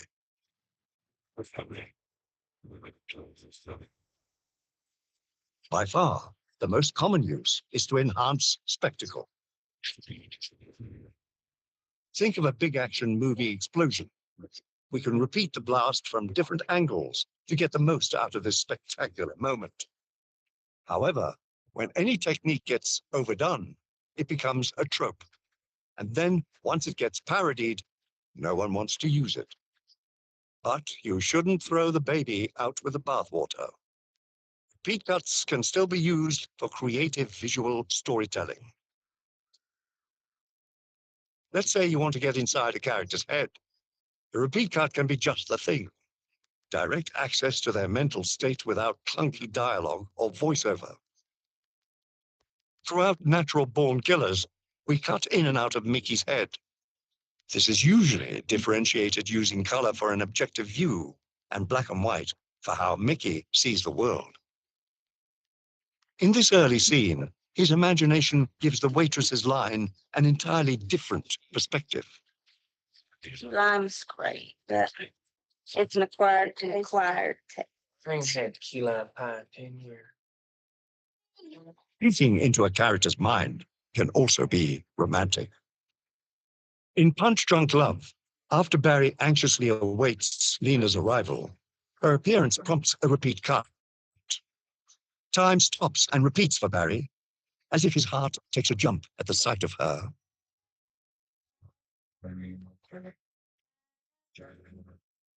In 25th Hour, Monty's father paints a picture of his son's future. Forget your old life. You can't come back. You can't call, you can't write. You never look back.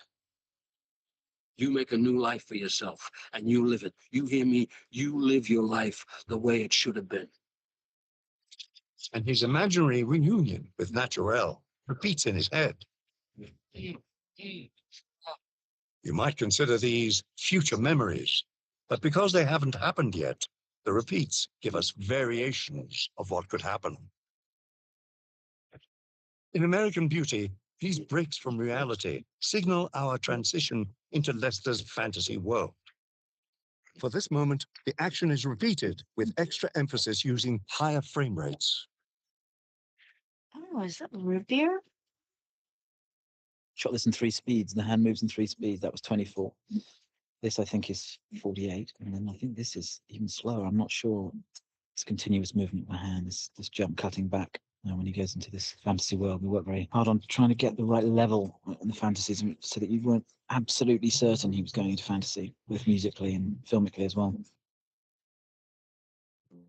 Repeat cuts are also great for punctuating a moment. At the end of Black Klansman, Detective Stallworth finally reveals his identity and his victory is celebrated twice. Cause the coon, gator bait, spade, spook, Sambo, spear chucking jungle bunny, Mississippi wind chime, detective is Ron Stallworth, you racist, peckerwood, redneck, inchworm, mother.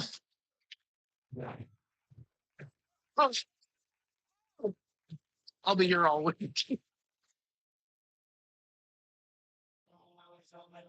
In The Lion King, little Simba's presentation to the kingdom is enhanced with a zoom, a musical crescendo, and 2 quick repeat cuts for a truly royal introduction.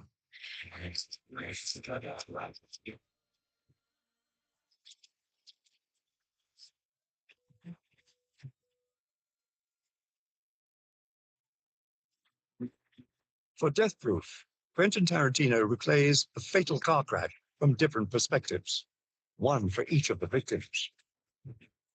By doing so, it enhances the brutality of their deaths and solidifies stuntman Mike's cruelty. And when he is defeated in the end, the revenge is that much more satisfying.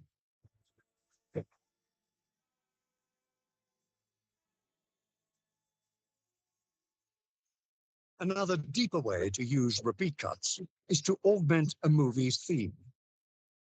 This goes all the way back to the Russians a century ago with the birth of Soviet montage, where they used radical editing to promote radical ideas. In October, director Sergei Eisenstein presents a rather evocative and tragic scene. The girl is gunned down on a bridge as it rises. Her hair slowly drops over the edge, distilling the tragedy of these true events and burning the image in our minds. Decades later, director Michelangelo Antonioni made another political statement with Zabriskie Point.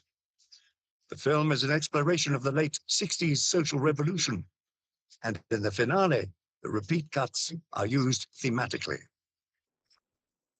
This house represents everything the lead characters stand against. And so, as we watch its destruction over and over, shot with 17 different cameras, the visual metaphor is made stronger by this editing technique. In a much more personal and emotional example, we can look at Eternal Sunshine of the Spotless Mind. As you may recall, it is focused on memory, specifically the act of erasing memories.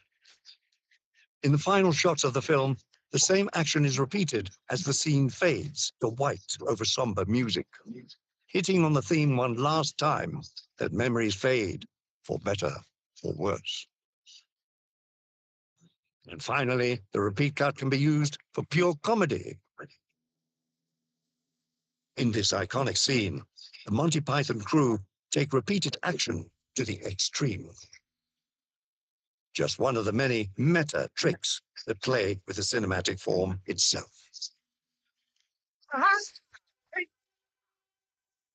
Or in this chaotic encounter from Ferris Bueller's Day Off, a single kick lands in 3 separate shots. The comedic effect is augmented by a secondary technique, the axial cut. Edits that jump between different shot sizes from the same angle. In this case, each repeated cut narrows through medium, close-up, and extreme close-up. As you're editing, remember that repeat cuts can be much more than a laughable trope. They can be a unique perspective into a character's heart and dreams. They can punctuate a moment, support a theme, or generate a bit of comedy. Consider repeat cuts in your next project in the script, shot list, or storyboard, all part of studio Finder's suite. Yeah. So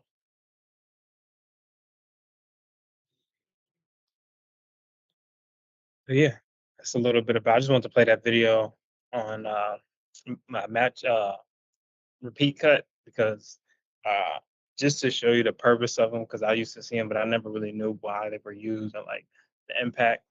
But I just want to show that just to next time you see a repeat cut, okay, are they doing it for comedic purposes to get into a more psychological tone? Are they doing it to emphasize a moment?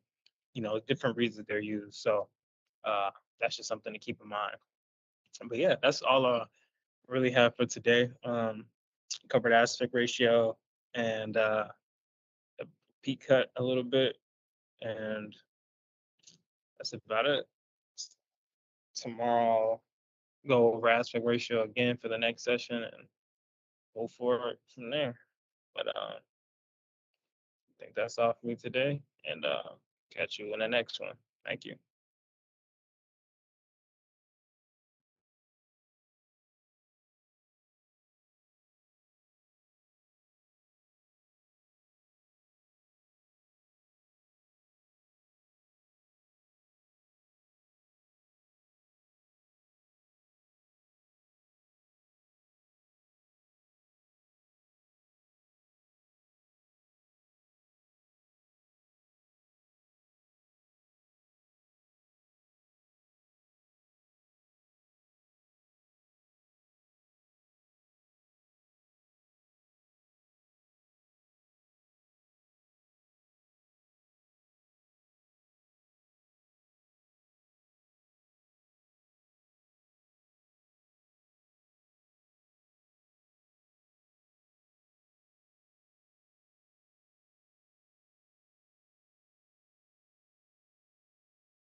Oh, What's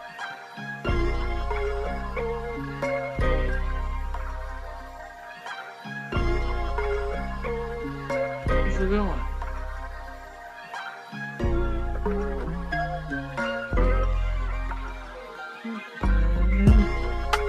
So what is it? Okay, so since we're on here, we're streaming on Twitch right now. Is that what's happening?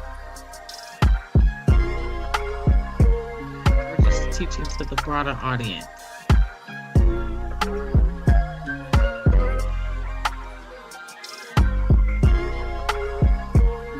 Oh, there it is. Okay. Well, let me get started.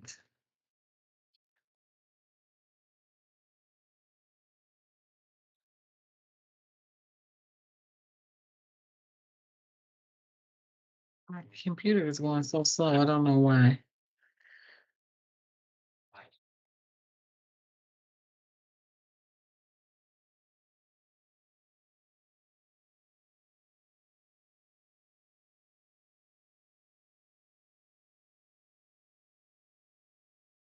Okay.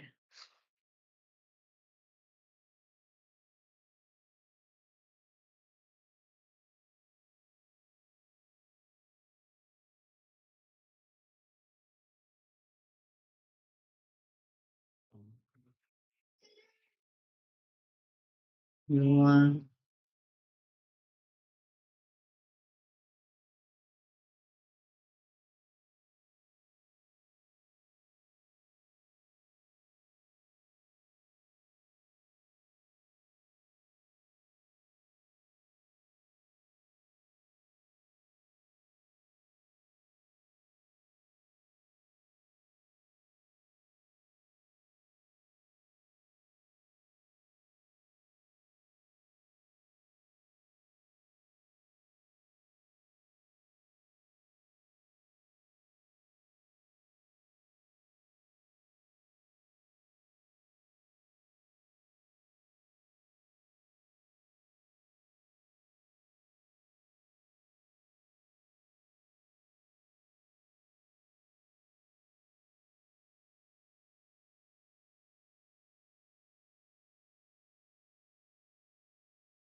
Okay. Hmm. So today, hello, my name is Elaine Little, and I teach esports in the law. And so today we're going to have a conversation specifically surrounding navigating the challenges of um, international visas when we discuss esports athletes. As we all know, esports is a newer phenomenon, and we discussed in some of our previous classes how we got here today. But it's important to understand that it's also very much so an international phenomenon. And as such, we're in a space where we create esports teams at the professional level. And there are also some industry challenges knowing that we have to navigate between um, national United States sports teams and then international teams and how the two coincide. So we know that esports is a recent development that quickly turned into a multi-billion-dollar uh, business, attracting numerous amount of fans from across all types of gender, um, social, economic, ethnicities, and uh, geographical lines. When we talk about that, we look at our professional athletes and how now we have esports teams where you can be either traded to different teams. You are expected to sign contractual obligations with certain teams, just like drafted to certain teams.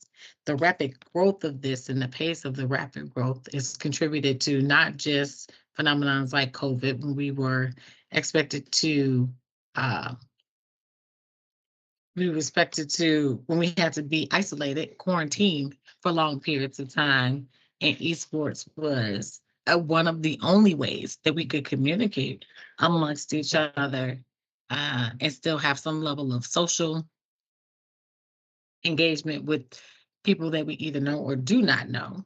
We saw how video gaming became widely popular during that time period, but also we saw how esports has become prevalent amongst high school. It's trending down in the education field, it's trending down to educational institutions, but amongst high schoolers and colleges and universities are now hosting esports teams as well as using it as a tool or extracurricular activities in education.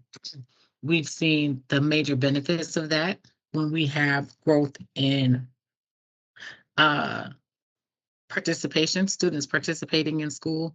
Some of you are more introverts where normal sports teams were not as interesting or didn't really resonate with some of our students. We found that esports was a safe place for them to kind of escape, meet new people, face, open up, be more open and engaging, and actually promote a healthier educational experience. However, with the rapid pace of esports, we often find today some athletes face unique barriers. And these challenges can include securing international visas to participate in worldwide competitions that end up being influenced by so many other various reasons. And we'll kind of get into that today. So, when understanding some of the barriers for athletes, we, especially internationally, we know that it could be a little more difficult depending what country you're trying to compete in, where you need to go, and some of our traditional hurdles when securing visas. Traditionally, though, sportsmen and women are more likely to secure international travel documents faster due to established aid. But esports athletes are still viewed as part of a kind of a new non-traditional sport. So in your more traditional sports like basketball and soccer, and maybe even football, since we are in the space where we are trying to make it more of an international concept or construct, whereas like the National Football League, every team is committed to playing the game overseas. Some of our more popular sports, some of our more traditionally popular sports, they're able to secure their visas quickly. It's not an issue or a problem, but since esports is viewed more of a newer phenomenon and it's a non-traditional sports, there are kind of some misunderstandings or misconceptions about whether or not a professional athlete is truly considered a professional athlete in this realm.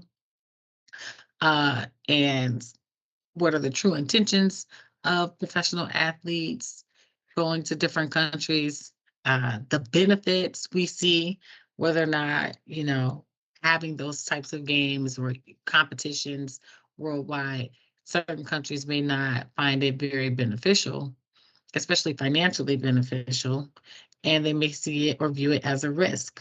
So those kind of misconceptions or misunderstandings often can lead to a difficult time in obtaining a visa for an individual who considers themselves a professional athlete for esports. Um, Another distinct challenge is some sports have maybe different expectations but a lot of them, when we're looking worldwide, have the same rules and expectations. When we're using esports, we're also using medias like the internet, and we know different countries have different expectations on internet usage, whether or not, for example, China might have a different expectation of privacy, depending on, it could depend on the age of the individual engaging in this sport. It could, or using the internet or the World Wide Web, as we call it. It can depend on who has access, whether or not a specific video game is legal or in certain countries, where they're legal in the United States, are they going to be legal in other countries? Will we be able to play those games? Will there be certain restrictions on the use and or play of certain video games? And so, because we know that esports vary vastly from country to country, it definitely influences the ease of obtaining sports for competitions, depending on which company or which country you intend to visit. And so while some countries, like coming to the United States, may be ideal, maybe we have more lenient expectations or laws as relate to the use of um, esports. We also see that it is, it could be a risk even coming to the United States from other countries, because we might fear, um, kind of a mass concentration of individuals coming to the United States for different reasons. And so, although it's difficult, it may be difficult to obtain for an American to obtain a visa to go to a different country. The same can be said for others coming into the United States. Um, because, again, of the wide popularity of esports as a whole, we do see some countries who are readily accept esports as a professional sports and offer players all the standard benefits awarded to any other back or athletes. Um, but like I said before, several countries are still grappling with the concept of accepting esports as a full-fledged sporting activity, which could very easily result in the denial of a visa. As we try to mitigate these challenges moving forward, it's important that we consider certain measures. First, I think it's maybe you might be doing it on its own, esports, right? Having a broader recognition and accepting of esports as a valid sport would work wonders, um, particularly to those related to visa and international travel.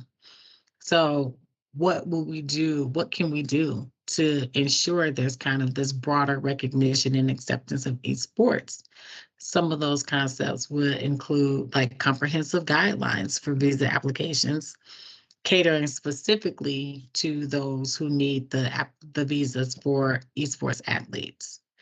Another consideration is the professionalization of esports, providing structured training, recognition of athletes,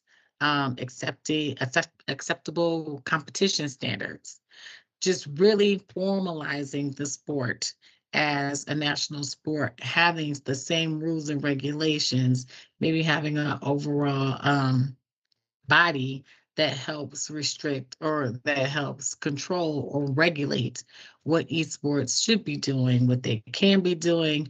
And that includes, for the benefit of the professional athletes, that includes contractual obligations.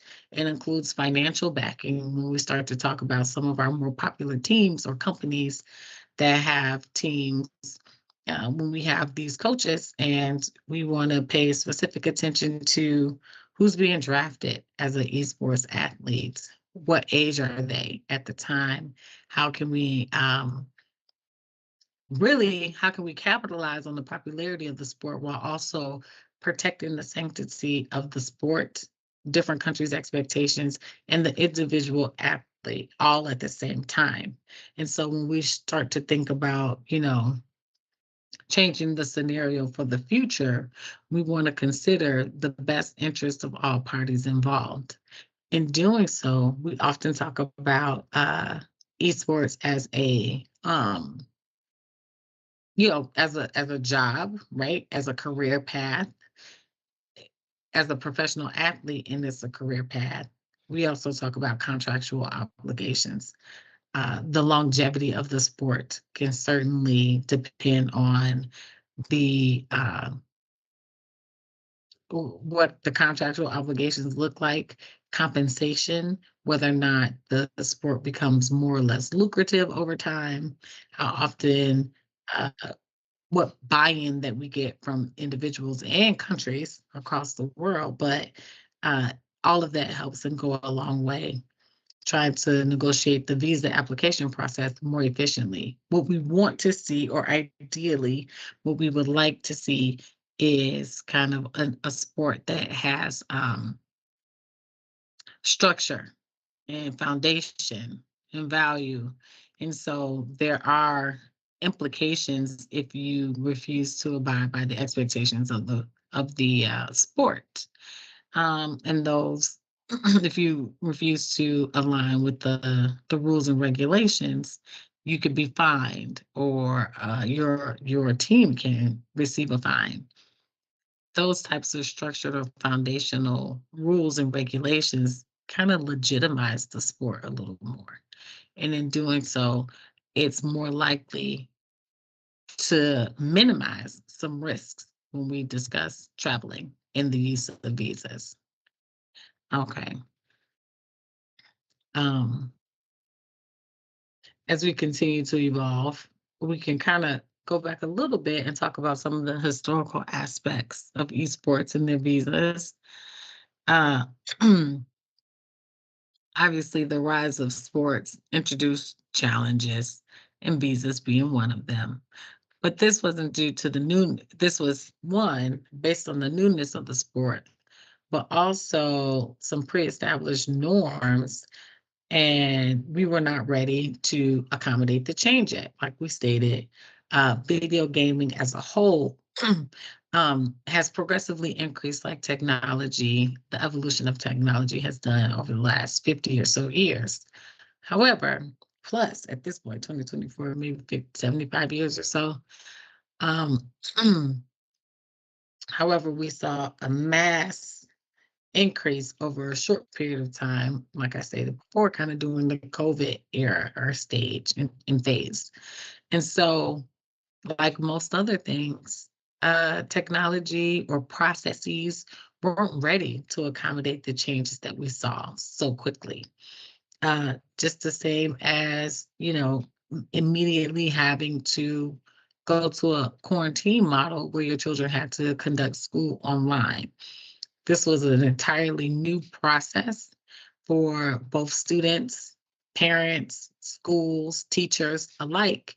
And so, and during that framework, we had a short period of time to assess the need and make the necessary adjustments to ensure that our students, from an educational standpoint and level, were receiving the education that we needed. Now we know to this day that we still have something kind of called a COVID lag in education. And those students who went to school, early education, kindergarten through, fifth, sixth grade, we are still seeing kind of a lag in their education due to our COVID years having to quarantine and having to learn online. So understanding the long-term implications of COVID in that way, and the inability of the world, not just in the United States, because this was um, uh, a phenomenon that it affected the entire world, how that has have long-term implications on education. Imagine how difficult it could have been and would be to overnight, with the increase in popularity and the success of esports teams, start to change some of our pre-established norms as it related to securing a visa. So hopefully, long term, we hope nations will eventually adapt to the new digital age of sports and find solutions for these kind of visa problems um, long term. And if so, we can see more efficient and effective processes when it comes to securing your visa long term. Now, some of those, in order to kind of eliminate or maybe try to facilitate a faster process, in um, securing a visa when you are, at least from a United States perspective, US visas. Some of our regular tips will include things like researching the immigration regulations for the country where the event is being held. Know where you're going and what will be expected of you. It's really important to know the timelines on when you need to have your visa by. Some countries require it more than 30 days in advance, 45 days in advance. So you want to make sure that you're following the timeline based on the country's rules and regulations, and not be put in a situation where you need to rush something based on your professional status. But we know that we haven't been able to secure the level of weight or expectation other professional sports, the grace that other professional sports have been given. We're just not there yet. So we want to eliminate some of those processing errors as much as we can. Always obtain the proper work authorizations to ensure the necessary work permits or visas are obtained. Again, you are a professional athlete. You are a, going to this country for work-related purposes. Keep that top of the mind when we are trying to understand what we need to secure, what visa we need to secure when traveling for these sort of competitions. Um, the P1 visa is ideally what you would apply for. This category is for internationally recognized athletes and esport teams competing in specific events.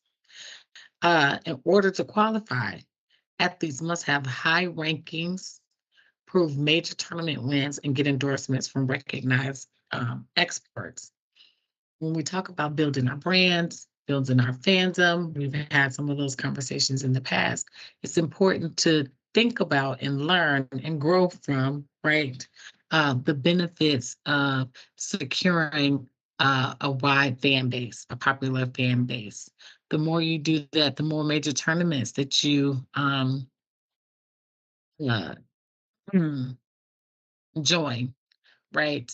The have being on a successful team or a well-recognized or well-known team, or at least a team with the backing or support of some of our more international sponsors. So, maybe McDonald's is sponsoring this team, or Coca-Cola brings legitimacy to the team, to the specific athlete, and it helps you kind of qualify for this P1 visa because now you're being recognized, and it's minimizing the risks for other countries. Another option is to also apply for a one visa for esports athletes. If at all necessary and required, consult an immigration attorney.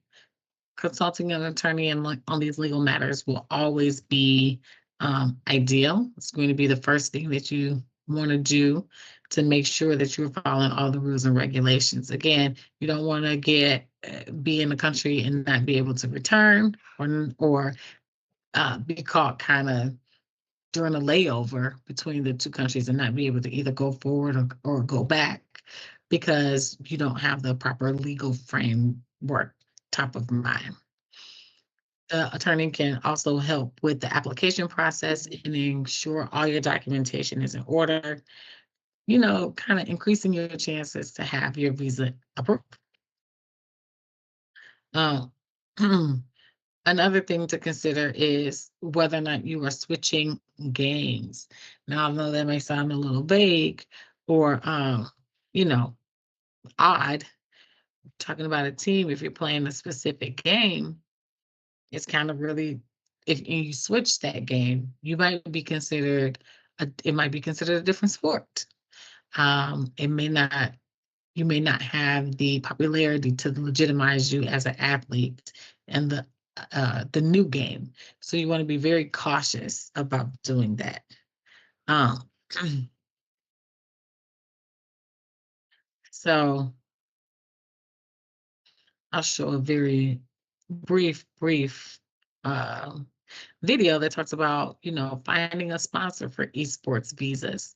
and how you can use a sponsorship to kind of legitimize your visa application to ensure that you're able to secure a visa in a timely fashion, to go, to allow you to go to these different countries and engage in the sport as you see fit, safely and securely, um, and quickly. If you hold one moment, let me share my screen.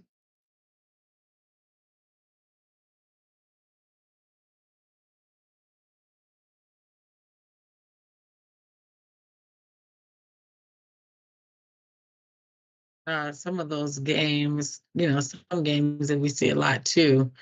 When you're talking about poker or gambling, any video game that has kind of um, financial gain tied to it, you want to think about it. Okay, let's see. I'll share my screen.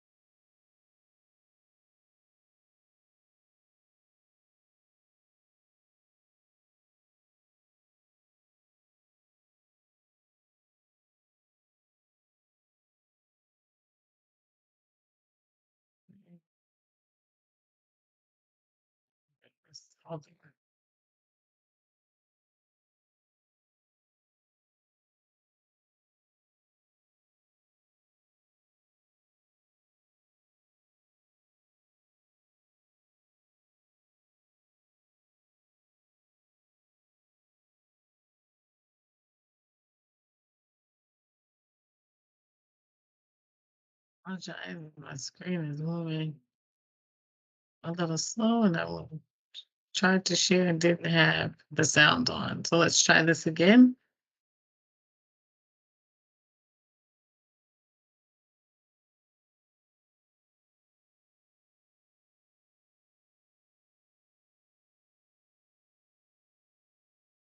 All right.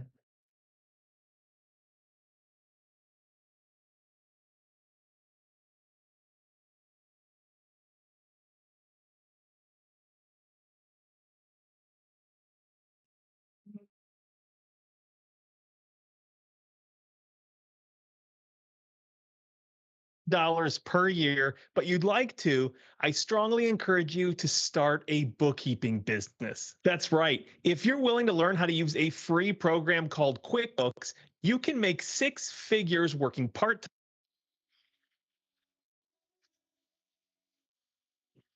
How's it going? My name is Sherrod Seward, and I'm known worldwide for being a sports-focused immigration lawyer. And today we're talking about one of our feature industries now that we're really excited about, which is poker. For the past couple of years, we've been getting a lot of increased attention on using P1 visas for poker players. Traditionally, most poker players come in on ESTA visa waivers if they are from a country like United Kingdom, to where they don't have to have a visa to come to the United States. They can come for 60 to 90 days. And from other countries, it's been popular to use the B1 visa to come to the United States to play poker. Now, traditionally, that's appropriate because you can accept prize money only if you're on an ESTA visa waiver or on a visitor visa.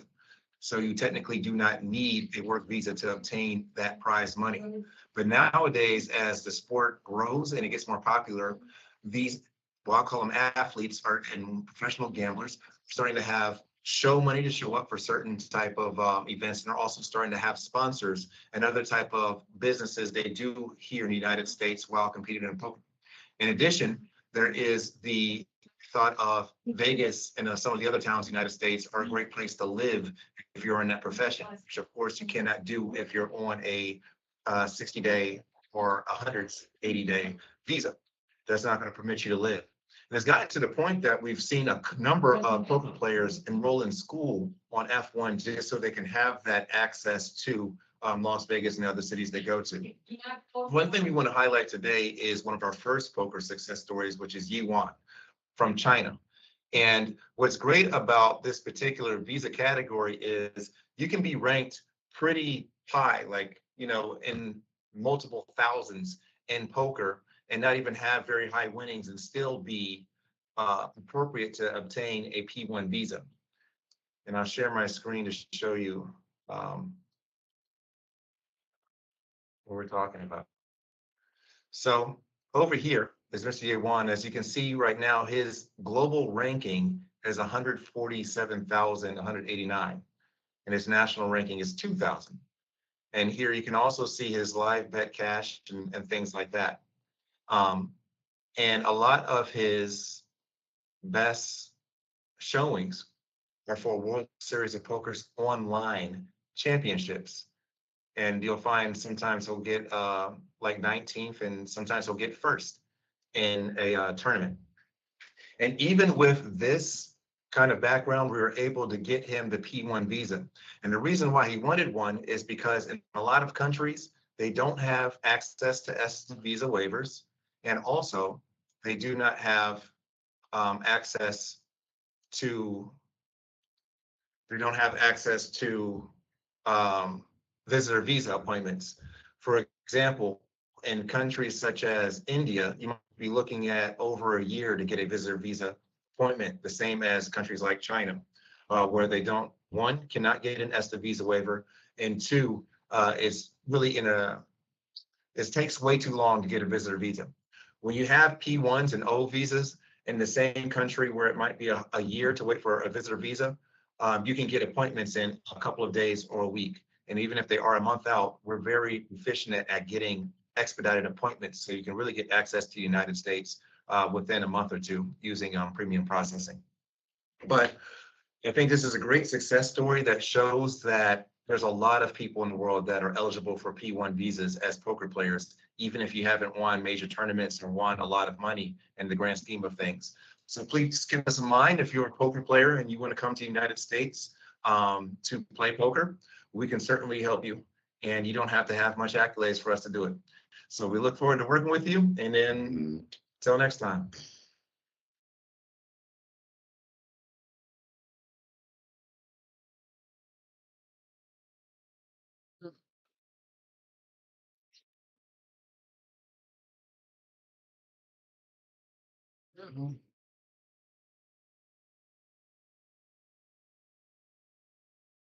Well, there you go. When you think about um this is a poker. Obviously, this was from the perspective of a poker player, but it's important. I mean, esports are esports. And so that's considered a sports in the sports world. And having, well, the point of the poker playing is sports when you don't have the mass popularities, some of our like less popular sporting, um, like esports or poker, some of our less popular sporting games may have a difficult time securing these visas, but there is always a way. Always talk to an immigration attorney. There's a way that you could, you may not have to have a large amount of winnings. You may not have a mass following or the backing from a huge sponsor, but again, paying attention to those timeframes, especially coming from other countries over to the United States, it could be a month or 2 or 3 on an expedited visa versus a year or 6 months or longer. So you want to keep that top of the mind as we start expanding from country to country and really traveling with esports.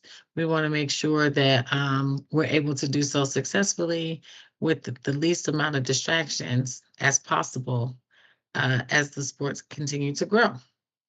So again, I'm Elaine Little, and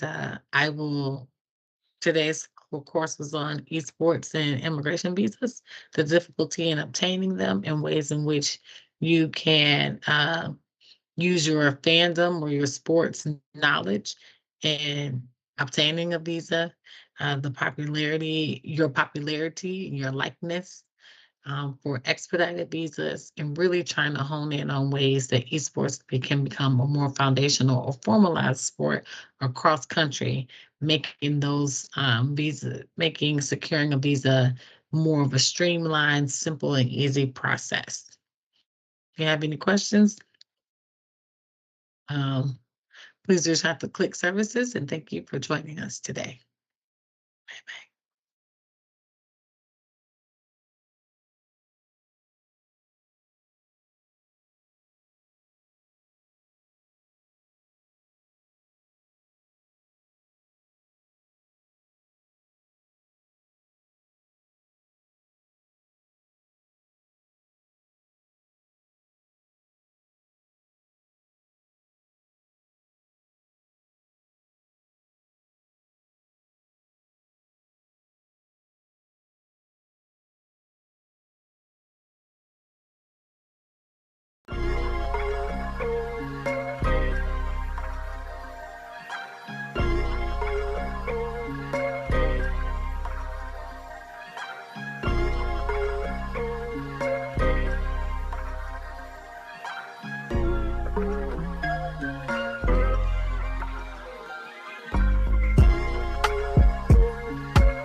Yeah, I'm gonna get started. So,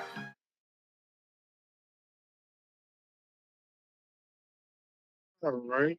Good evening, class. Welcome to Intro to Music Production. My name is Aaron Singleton, and today I'm going to go over audio production, production construction, and audio interfaces, right? Audio interfaces and production construction. Now, production construction is pretty much self-explanatory, but we're gonna go a bit deep into it a little bit more. First, we're gonna talk about audio interfaces and monitors and why those things are important, right? So let's get started. Let me go ahead and share screen.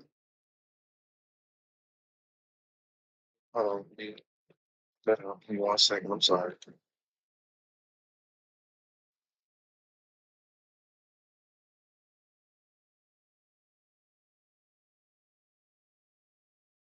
Yeah, here we go.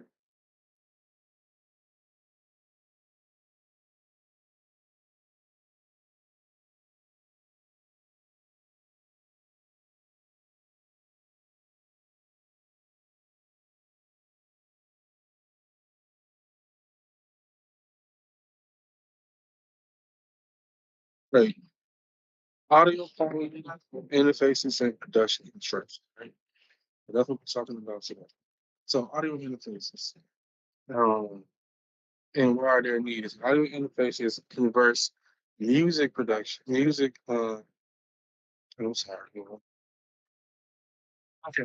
So audio interfaces convert microphones and instrument signals into a format that your computer and software recognizes. The interface also routes audio from your computer to your headphones or studio monitors. They can also be used for MIDI controllers, such as keyboards and MPCs, and they can also be used for electric guitars and bass and other instruments that use electric sound. So, example, real quick. So, when I was starting off, uh, you needed to have an audio interface in order to learn certain programs. Those certain programs would include mostly just Pro Tools, right? You needed Pro Tools in order to run. Uh, you needed an audio interface in order to run Pro Tools. You needed a special USB key too, also, but it was ways around it, but you absolutely needed an audio interface, right? The audio interface just make things better. Instead of relying on your laptop or your PC as is, it relies on a box, right? Um, it's examples you probably have seen before, like an M audio box, a Scarlett 212. That's a very, very high quality one that people always get that I see a lot. Or you can see like Yamaha interfaces, but they're used in order to control like your mic value, your headphone value, and your monitor value, right? It gives you control. Instead of you having a giant console or even like a 5 or 6 track console, you have the small little box that can do that a bit more. And also it breaks down the audio signals that you get. It breaks it down and it put it into a high quality mode. At home, I have a couple audio interface, but I have an audio interface that I use strictly for my personal use, like personal um, music listening. It's called a DAC. It's called an amp stack DAC interface, where I have a headphone amp that can power my headphones or monitors if I choose to, and then I have a DAC that will break down the digital signal that come from music into an analog signal, so you can get the most out of music. We can go a little bit more deeper into that real quick. What that means is that, so when you listen to music like on YouTube or even Spotify, I mean, yeah, Spotify or just streaming services, the music is compressed, right? You're not getting the most quality that you would get. Um, if you have like a CD, like if you listen to CDs, CD quality is actually better than streaming quality, right? Because it's not as compressed. Yes, it's compressed on the disc, but it has more data that you can have on it, so you can get the most quality out of CDs, right? The best is vinyls, um, because they're just so big and there's so many of them. So the best quality is vinyls, but it's how to get that audio quality out of that vinyl or even CDs to your ears. Most people have a stack deck, which, like I said, is just a headphone amp, and then it would be a DAC. It would be a digital to analog converter. to help break down them signals so you can hear all the music way better than what you usually would. It won't be as compressed. It'll be more open. The headspace will be more open, which means you just hear more. It doesn't sound like you're listening to music with a cardboard box over there. You're listening to music as it's supposed to be listened to, like you was there in the studio, or if you was there at the arena, right? If it was like a live album, that's what that does, right? And that's what your audio interface kind of does on a smaller point, but it still does the same. And this is why monitors are important, right? This is a picture of audio interface, right? It's Scarlett 212 / Scarlett 212 is great. These is where your mics will go, your headphones. In the back would be like your monitors, right? See the monitor knob right here. It turn up, turn down, your gain for both. That's what this would be used for. It would be used to set up the volume on your mics, set up the volume on your monitors, your headphones, so you can just have a better uh, control of just controlling that aspect of production and recording, right? Monitors, right? But this is why monitors come into play, right? Because all monitors, all headphones aren't built the same. So monitors and headphones. Let's go over this real quick. And I'm going to talk a little bit. So monitors and headphones.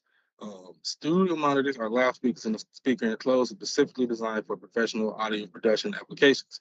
The primary function of studio monitors is to produce a flat frequency response, allowing audio programs to be played back exactly as intended without any coloration or alteration of the sound. What that means is you're not hearing no distortion, where it should be distortion, no compression, none of it. You want to be able to hear the music exactly as it's intended to sound. And that's where, like I said, the audio interfaces, the monitors, and at a home setting, stack that come in handy, right? I'm an audiophile, so I spend a nice amount of money on my stack deck. I spend a nice amount of money on my headphones, right? I have a vinyl collection, right? I have a vinyl collection that I started since I was young. Um, saying I have a vinyl collection that I started since I was young. My list is a lot of hip hop, but I have like Stevie Wonder, I have Cameo, I have uh Boys to Men, I have New Edition, I have Guy, I have Corn, I have System of the Down. I go deep into music. I love a lot of genres of music. Yes, rap, hip hop, my favorite, but that's just not the only genre I listen to. Some R&B, some rock, saying some pop. I listen to it all. If it sounds great, I'm gonna listen to it. But I have that right now. I have my vinyl collection. How I got to become an audiophile was because I like to collect the vinyls because it's a physical attachment. And when you look at them, it's a sight to look at, right? You see it, it's big, it's like a big version of a CD, and it's just a physical attachment.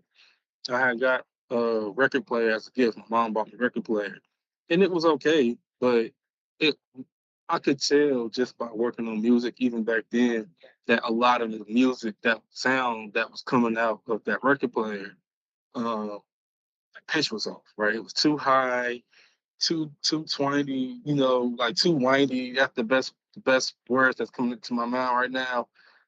It didn't sound right. And what I learned was that the record player was okay for a beginner, right? Someone that don't know better. But um, you want to be able to, just use that as a jump off point to be like, okay, that's not what it's supposed to sound like. Supposed to sound like this, so I'm going to need this, right? So I start doing my research. I start investing in better record players, better needles for the record players, and then at that point it was better monitors, and then at that point it was better headphones that would be better, so I could just put my headphones on and then I could listen to the music how loud as I want to. But when I didn't have like my grandma or my dad there, I stayed with them at the time. I had my monitors, but I kind of just stayed on headphones for the most part because I just like having that um like over ear headphones on and just being able to hear the music as intended.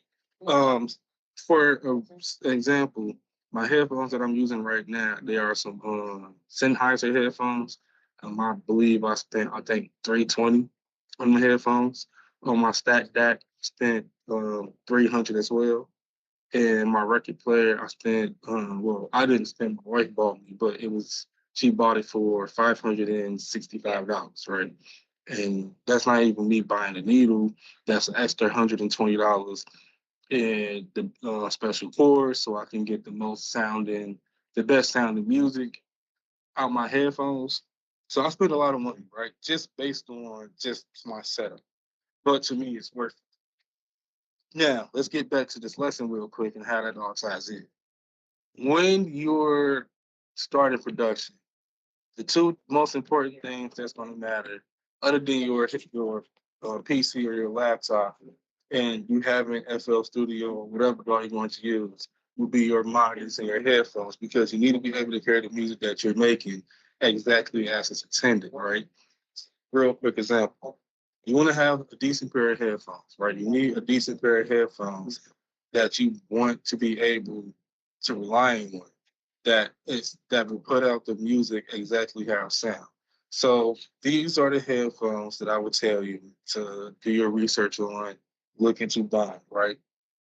Um, Out the gate, I'm going to tell you to pass on Beats by Dre headphones, right? And the reason why I tell you to pass on the Beat by Dre's, if you want to listen to using headphones in your personal time, right? You're not making music, you just want to listen to music, or you just want to listen to a podcast, whatever, that's fine. But for music production, it's not as good. Reason why is because with music production, um, Beats by Dre's, it have too much loan, which means they have too much bass starting out, period. The bass is always going to be a bit heavier. And if you don't know that, you probably wouldn't as a beginner. You're going to use those headphones, and a lot of beats you're going to make is going to be very, very bass heavy. So when you go to a studio and they play it, it's going to sound pretty bad. So out the gate, I wouldn't suggest you using Beats by Dre's for production. I would say to look into getting some AKG 53s. Those are very great studio headphones. I will also say to look into get some Sennheisers. I believe the Jubilees, they're pretty affordable. I think they're like $85. Really good studio headphones, open ears. So air can get in your ear because your ear is a muscle.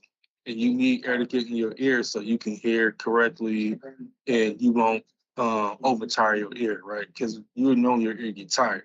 Closed headphones, personal use, right? But when you're doing music, I will always suggest open ear headphones. So the AKGs, the uh, the AKGs and the 53s and the Sennheiser Jubilees. Another headphones. I'm just got this real quick to show you that I would tell you to get. I don't have a picture of it, but I can look it up.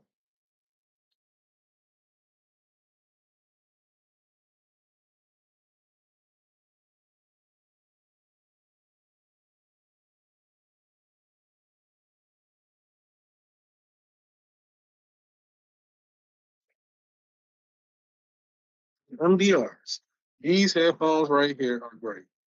As you see, they can cost, right? These are MDR M1s. These are the closed monitor headphones. And then these are the professional large headphones. They're kind of the same. But as you see right here is a blue tag, right there's a red tag. And then these right here are probably even better, right? I would say these would be the ones that you get. These are the headphones that are used in studios there are a lot of studios across the world, Japan specifically, but also in the United States. You see the price is 139, I mean 138. If you could get these, I would say to get these. Those are really good. The MDRs right here also, these MDRs also are pretty good. Really good actually. We have a pair of these in the studio. These are great. These are professional headphones. Um, Same. These are also used within studios across the world. Um, I'm trying to think. I think Little Wayne used these headphones. These are headphones that he had in his writer request. Um, Kendrick, Jay Z, Ho, a lot of rappers use these headphones. They use these, or they use AKGs, or they use the Audio Technicas, which are also some other good headphones. These right here, the M50s. or the M50 or the M50, nothing Bluetooth ones. Just get these, the M50s. They use these also. These are really good headphones. Um, what you want to just look for is comfortability in your ears because these are going to be in your ears for a long time, right? They're going to be in your ears for a couple hours, right? It could be a couple hours, it could be 3 hours, right? So that's probably the number one thing that you want to look for when you're looking for headphones. These aren't open ear like the other ones, but that's fine. They're very breathable. They're professionally graded.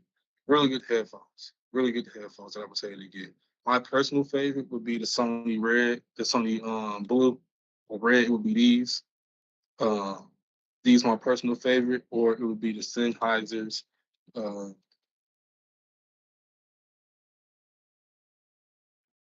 yep, they right here actually. The 620s, right? It would be these. These are some of my favorite headphones. I had a pair of these. I broke them. Absolutely all on me. But I love these headphones. They open ear. They're very clear. Yes, it costs a grip, but it's worth it. It is. It's really worth having head. Right? Paying for good headphones. You pay good headphones now, I'm gonna take care of you later. Right? That's always a rule to go for. You pay for the things that are high quality now, and later you'll be taken care of. So I got a real quick video I'm going to play. It's talking about monitors and what you want to look for. Um, I'm going to play the video and then we're going to talk about it so we can go more in detail so you can get an idea of what he's talking about and what to look for. So give me 1 second. I'll set this. Hey guys, this is Anders with Atom Audio, and today we're going to be talking about how to choose the right monitor for your space. So this is kind of a touchy subject, but one that we will attempt to cover as thoroughly as possible. As many know, there are a lot of factors that go into choosing the right studio monitors, whether it's fidelity, SPL, low-end extension, connectivity, features, and sometimes most importantly, budget. While it would be ideal to put your room dimensions into a formula that calculates one single suggestion, that wouldn't be doing service to a lot of the different use cases that there are. There are many more factors to consider, which may vary from person to person or from room to room. Today, we are going to look at just 3 of these factors: the speaker's fidelity, the achievable maximum SPL, and the listening distance. We would like to show you a certain way of looking at them to effectively help you with the thought process when it comes to deciding what monitors might be best for you and your space. We've tried to be as thorough as possible without getting too far into the weeds, as we know a lot of us aren't necessarily working in the best studio environment, but we're still creative, which is the most important part. So without further ado, let's get started.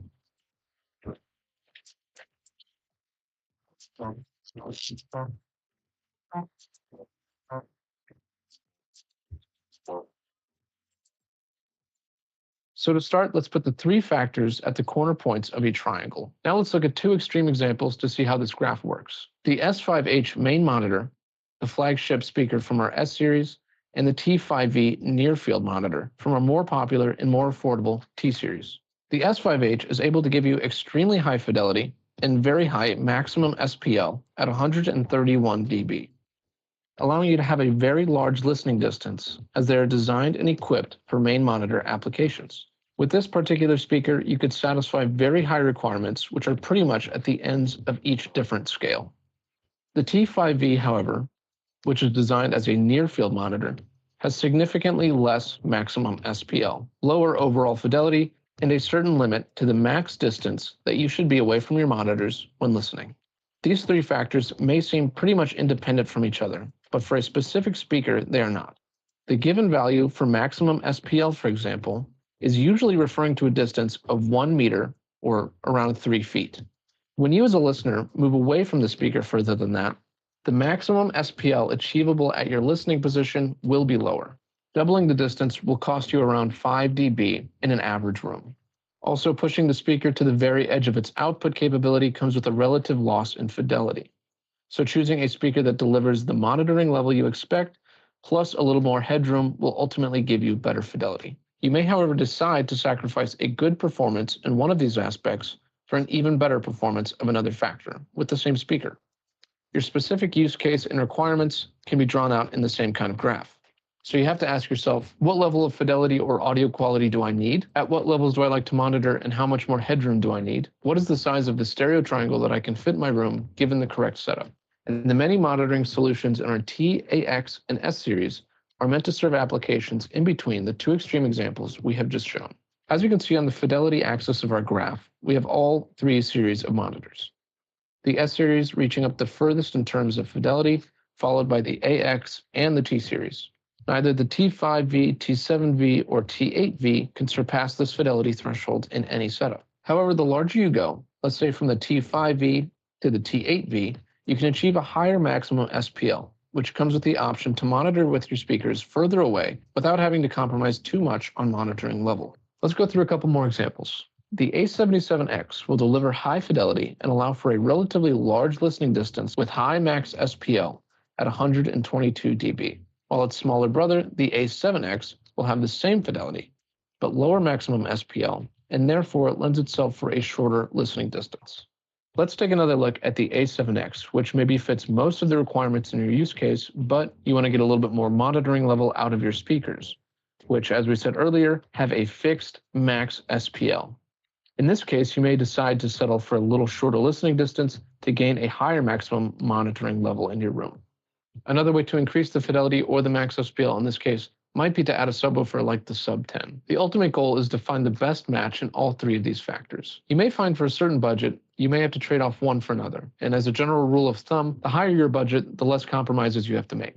Again, this is far from a hard and fast rule, but we do think it's a good starting place to kind of start thinking about what monitors might be best for your space. Obviously, there are more factors that we listed earlier, like budget and features, but for this video, we wanted to focus just on the sonic capabilities of the monitors. Again, you can find out more about the different features between the series in a video down below. As always, if you have questions about your specific room, you can reach out to us at Atom Audio directly or leave your questions down in the comments below. If you guys found this video informative, please give it a like and subscribe for more content like this, and we'll see you guys next time.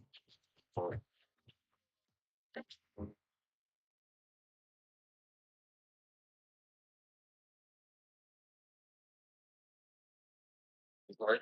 And I know it's probably a lot of stuff that flew over your head, so I got you. I'm about to sit here and explain it to you real quick. Let's go back to the PowerPoint. Okay, so with monitors, right? What they was pretty much, what they were pretty much saying was this: you want to be able to have a monitor that is great for the area that you're going to be working in. So, for example, let's say that you are going to be working mostly out of your room, like, out of your room or the base. We use those two rooms. And we'll do bedrooms. You want to be able to have a decent monitor, a decent, nice size monitor, powerful monitor that is able to complement your room. You don't want it to be too powerful, or you don't want it to be not enough, not have enough power in your room, because that can cause problems. When you start, excuse me, thank you. When you start music production, one of the main things that you want to focus on, other than making a beat, is the quality of the sound, the quality of the music. Bad sound quality can ruin music production, period. It can ruin your experience, period. I don't care who you are. That will just ruin your experience. If you have bad speakers, bad headphones, whatever, that's going to ruin your experience in music production, even just the first time. So you want to be able to have a decent setup starting off, right? Not spending too much money, but just a decent setup. And that's why I believe headphones would be the way to go just starting off, right? You have headphones starting off, it makes things a lot easier for you. Think about it. I want you to just think about that, right? They're not as expensive as monitors. You don't need to get a bunch of other things for them to work, different cords, different power cords, headphones, audio interface box, plug it up, boom. Even if you don't have an audio interface box starting off, even though I would suggest that you do get one, you can just always just plug your headphones up and you're good to go. So that's why I'm always telling people that ask me that want to get into music production, I say, get you a good pair of headphones. But let's say you do want to do monitors, right? You want to be able to have decent monitors. So with a bedroom and basement, I would say get the KRKs, the KRK5. I'm gonna show you a picture of them right now. They're black and yellow, really good headphones. Give me 1 second.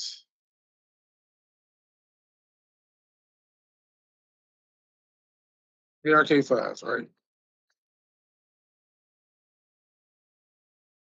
Yep, right here, the KRK fives. These right here. If you even if you just been around people that do music, I guarantee you probably seen these headphones before. They're really good classic headphones that works and they're affordable. As you're seeing right here for a two-pack. Um, it's 400. You can probably get it for 300. See right here, Sweetwater have it for 300 for the pair. Guitar Center 150 each. So you can get you some really good KRKs, right? They have really good mid sound. They can put out a really good bass sound, and they have probably more importantly a really good high end sound that you would need, right? So these are really good. These Yamahas right here, the HS3s, these are also really good. But I would tell people to just kind of stay with these. I have seen these in multiple bedroom, basement studios, professional studios, because everybody in the world have these headphones because they put out a really good sound, right? These are the headphones that won't overpower your bedroom, but they're not too underpowered for a basement, right? But a basement is other things you have to consider, like if you have um, brick walls, you would have to put like foam up and everything, so the audio won't bounce. But mostly most of the time, people basements are finished, so you got to worry about that. But they're not too underpowered to where it wouldn't work in a basement. Because when you play a drum, you want to be able to hear that drum as is, not with no coloration, not with no distortion. Let me open up FL Studio real quick, right? I'm gonna open up FL Studio real quick. When I play that clap, you want to be able to hear that clap how it sounds, right? Right? You don't want to be able to hear none of these sounds. You don't want to hear none of those sounds in distortion because the speaker's it's underpowered or it's overpowered. And then you got to go in and do just a lot of stuff. Because if it's overpowered, yes, you can go in and do some turning down, but you don't want that. You want to be able to find your sweet spot, you know what I'm saying, without having to turn the speaker down too much or turn it up too much because the sound can change. It can change your ears. Your ears are a muscle and they can get tired, right? And that's the thing that we would focus on in the upcoming lecture about resting and taking care of your ears, right? Especially when you do music production, especially when you get into mixing and mastering, your ears are gold.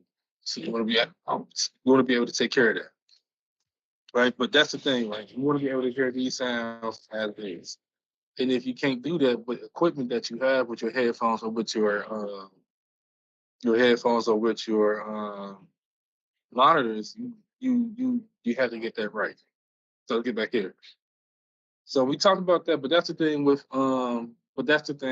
your monitors and your speakers and your audio interface. All of those things come together and all those things work hand in hand, right? Because you want to have a good audio interface that can break down that music from your computer or from your PC or from your laptop that can handle it, that can break it down through an audio interface like the Scarlett 212 or Yamaha interface or an M audio box. And then you want to have the headphones that can accept all that music so you can hear it, the music as is, exactly how it's supposed to sound without coloration or alteration, right? You don't want that, right? So, real quick, and then we also went into monitors and why you need certain monitors for certain rooms, right? You can go with the KRK5, right? Those are the speakers and monitors that will work for most bedrooms, work for most basements. I have been in plenty of people, bedroom studio, basement studio or bedroom studio, and I've been actually I've been in quite a lot of professional studios, right? And those headphones are always, those monitors are always there, right? Because um, everybody in the world have the monitors, and you want to be able to hear your music how you set it up. So then when the engineer or whoever load up your beat, and if they have to do some changes, they can do that first and be like, oh, okay, I see why. And then they can go ahead and do their mixing and they master, right? And then we went to headphones too, but headphones would be important because they can be in a lot of ways the cheapest option to get those before you get your monitors, right? Let's say you had to get an audio interface, you had to choose between getting headphones and monitors. My suggestion would be to get the headphones. They're cheaper, they're portable, you can take them anywhere for the most part, and you can make your music, or you can make your production.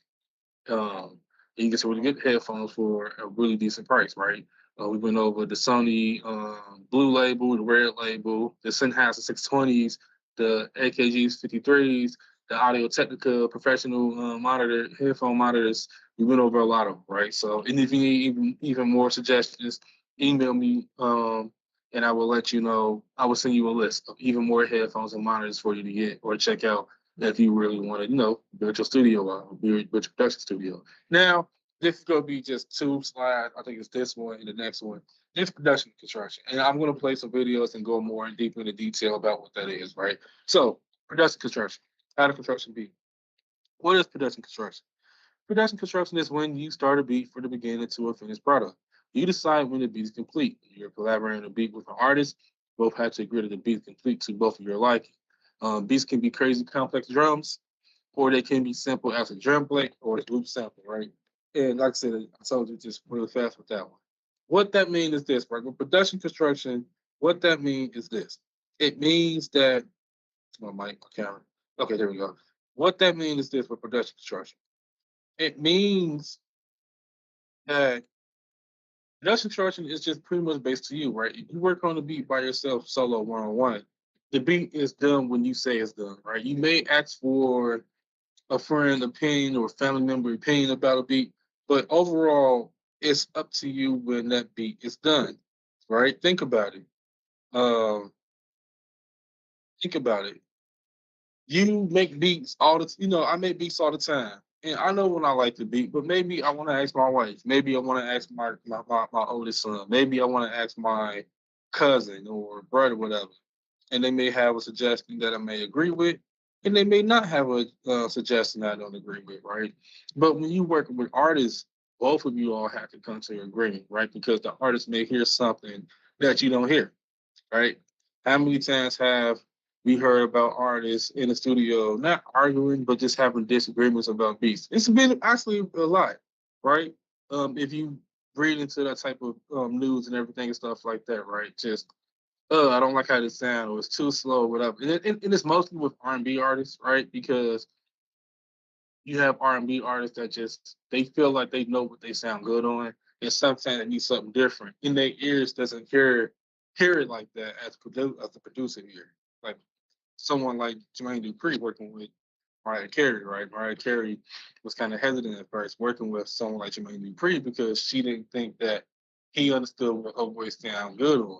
But Jermaine Dupri, being one of the greatest producers of our generation, he understands that even more than she do. And then we had them, especially Mimi, and that was a great sounding album, right? It was a great album, quote unquote, Mariah Carey's comeback album. It was fine. It was a really good album.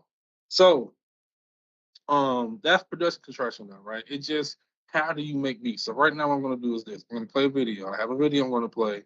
It's talking about drum patterns, right? This goes into production construction.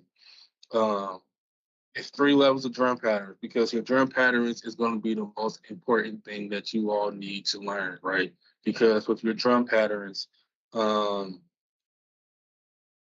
patterns are very important. That's going to be the base of most of the time of your production.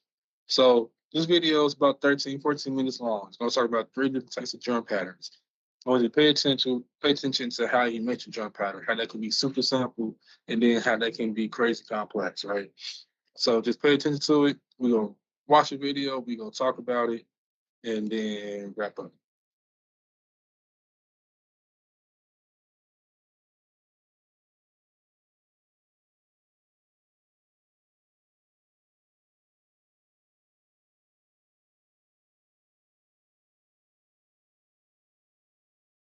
Of building drum patterns and walk you through beginner, advanced, and expert drum pattern techniques and how to build each.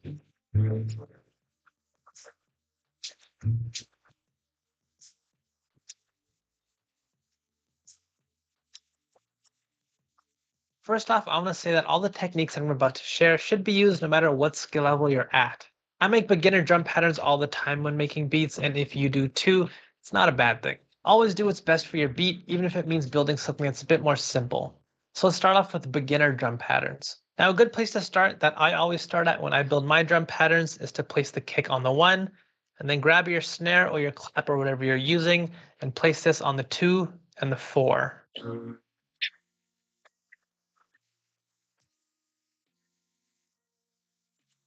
Now, when I say the 2 and the 4, what I mean is to count how many groups of colored squares you have. Here you can see we have 4 gray blocks in a row and then 4 red blocks in a row. So when I say to put the snare on the 2 and the 4, what I'm saying is to count by group.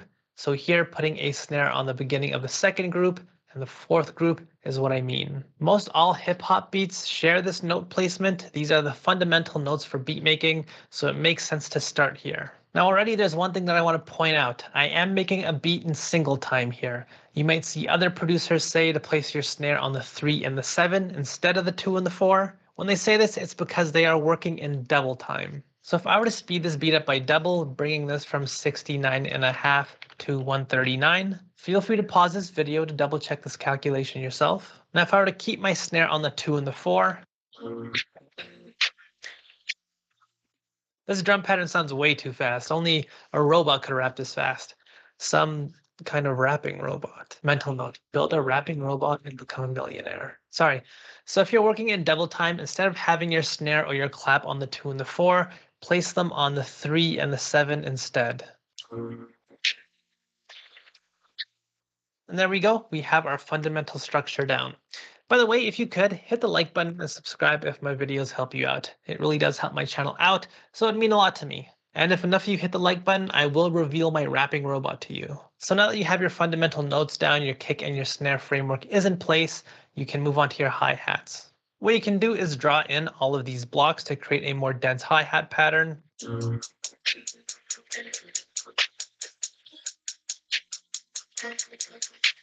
Or you could draw in every other block to create something that's not quite as dense.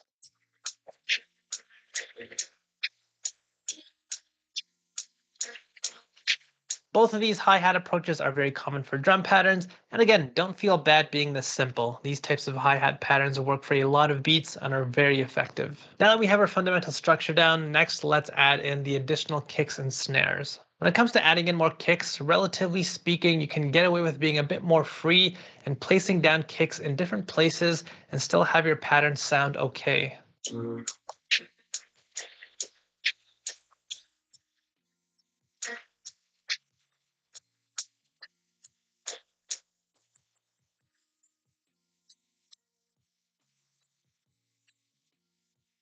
With your snare though, this is a bit less true. It can sound very jarring placing your snares as freely as we did with the kicks, so my advice with beginner drum patterns is to be a bit more conservative with your additional snares.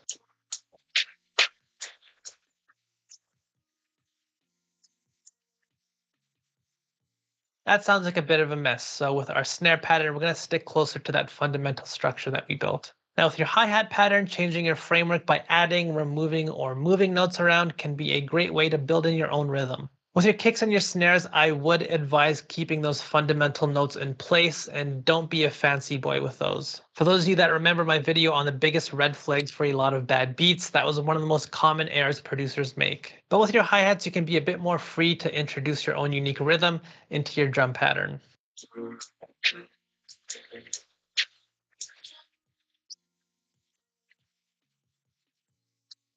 So those are some beginner drum pattern ideas. Let's move on to the more advanced drum pattern ideas next. Here we'll start to get a bit more detailed with our tools, our sounds, and our note placement. Firstly, I would recommend moving on from using the channel rack. It can be a far better idea to use the piano roll instead because it offers up the ability to get far more detailed. Let me show you how. We can start this pattern off the exact same way as our beginner drum pattern by placing a kick on the 1 and then the snare on the 2 and the 4.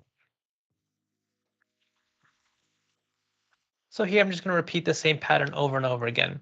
Now moving on to building the hi-hat pattern, this is where you can start using your tools in order to build out a more detailed drum pattern. For example, I can create one long note here for my hi-hat pattern and just use the chopper tool. This lets you quickly and easily chop longer notes into smaller notes. This is especially useful for trap drum patterns to create those hi-hat stutters.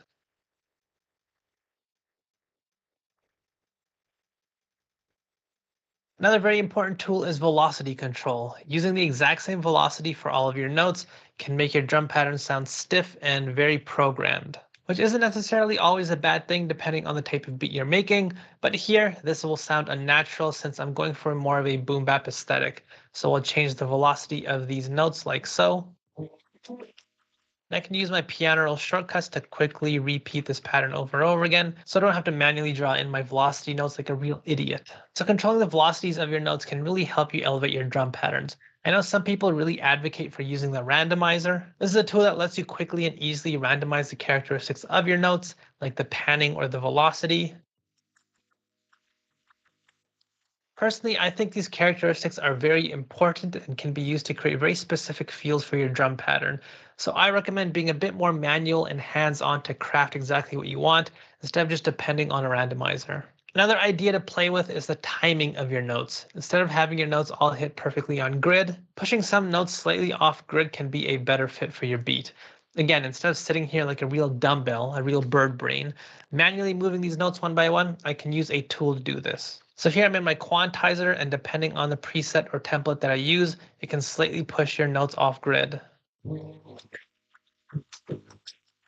By the way, if you want a full walkthrough of all the shortcuts that I'm showing you right now, I made a full video on this very topic that should be showing up in the corner right now. And by the way, this same off-grid unquantized feel can be used for your other sounds as well. For my kick pattern, I'm going to add a few extra notes like I did last time. But once again, I'm going to get slightly more detailed. I'm going to take some of these notes and push them slightly forward so they hit late.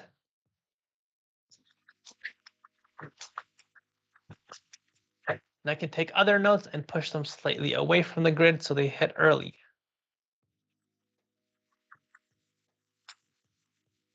I recommend playing with both ideas, pushing some notes forward, others backwards, and see which one you like better and what fits with your beat. Now, one thing you might have noticed is that I changed the velocity of some of these kick notes as well and drastically reduced how loud some of them are. These notes, which are at a much lower volume, are called ghost notes. They aren't necessarily meant to have the same presence and loudness as our main notes, but these can yet again help you add more detail into your drum pattern.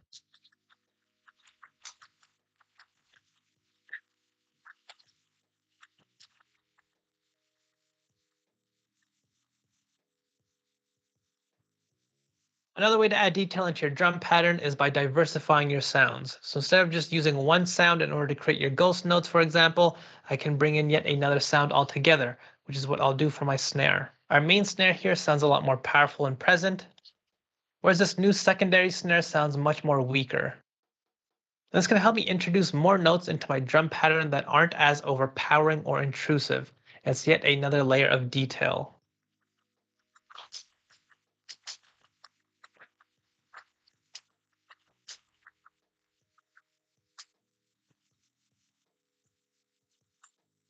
You'll notice that I'm doing some layering here as well to reshape how my original snare sounds.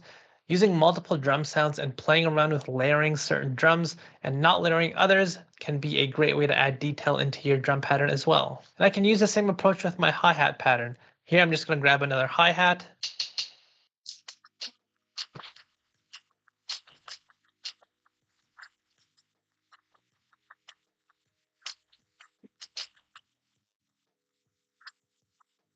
This helped me introduce a new rhythm into my drum pattern with this hi-hat layer. And one final advanced idea that you might have noticed that I've talked about before is to play with the overall density of your drum pattern. Instead of having a consistent level of notes throughout your drum pattern, create some variation. And that's exactly what I did with my kick pattern. So here for the fourth bar, I introduced a lot more kicks to pick up the energy level of the beat a lot more here. This is something that I covered in a video a while back on how to make better loops. So if that's a problem that you have, check that video out.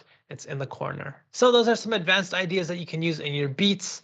Next, let's move on to the expert level drum patterns. These ideas can be really difficult to pull off, and it's going to be somewhat dependent on the beat that you're making. With this beat, I'm going to start by building out my drum pattern even before I introduce my musical instrumentation. The reason being, the drum pattern that we're going to build is going to be pretty complex. So starting off with the more complex, dense piece of your beat and shaping your other sounds around that can help. Now, one expert idea that you can try is to completely forego using the fundamental note structure that I showed you. Again, this can be disastrous, so be careful with this approach. So with this beat, what I'm going to start by doing is placing the kick on the 1 as usual, but I'm also going to place a kick on the 2. I'll also build this kick pattern out a bit more by using the exact same ideas that we have already covered. Again, as you can see, I played with the velocities as well as the timing of my kicks. Next, I have this clap, which I'm going to place on the 3 and the 4. And then for the next bar, I'm going to push that clap that's set on the 4 a few steps off.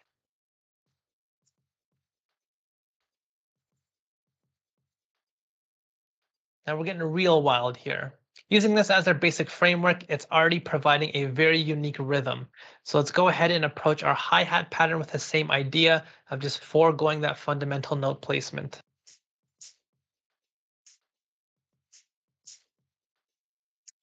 Now I'm going to do a similar technique as last time with my hi-hat layering, but I'm going to be a bit different this time. Here I'm going to leave the first half of each bar completely open and use these hi-hats in, again, a very rhythmically unique way.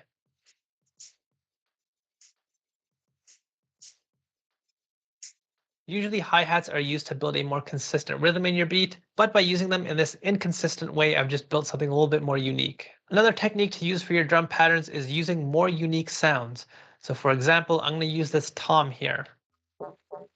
Toms are typically not used as the core sounds when you're making beats, but again, using unusual sounds like these can really help add a new dimension to your drum patterns.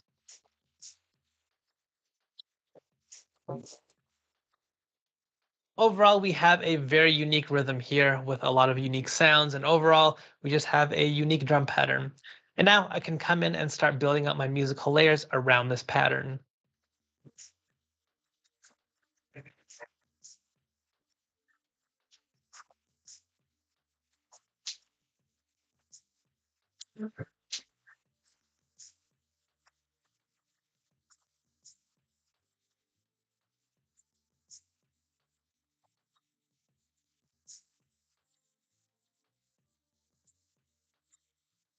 So as you may have noticed, the other sounds in this beat are very simple with how I constructed the patterns. I'm trying to avoid using dense rhythmic patterns with these sounds just because my drum pattern itself is just so unique. So here can be a better idea to be a bit more simple with my other patterns.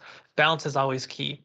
So those are the 3 levels of drum patterns. By the way, if you want some more unique ideas for drum patterns like this one that I just showed you, I did an entire video on unique drum patterns that many people have enjoyed. That should be showing up on the screen right now. I highly recommend checking it out. But if you enjoyed this video, like and subscribe. Head over to betterbeatmaker.com to check out my full online beatmaking course. My free drum kit's available in the description box below, as well as a link to my Discord if you want to join my producer community. And I'll see you guys next time. What you're looking at is It's a quick video just going over, you know what I'm saying, like three different drum pattern types. You know, how they make their beats and how he expanded on something simple to crazy complex. Right now I'm gonna do a demo on some drums for myself, just to show you how easy it can be and how complex it can get. So I'm going to set this up and I'm going to use my 808 kick that I already have at the vault. I'm going to turn my tempo up just a little bit. 210. 210, something like this. So one thing I always say is put your drums on your ones and your twos, right? That's your two right there, your ones and your twos. Why? Because this would be the simplest drum pattern you can make. It would sound like this. Always expand from here. Always subtract from here. Right? So real quick, let me just make this real quick drum pattern. You can do something like this, fill every two right here. I'm gonna use this snare.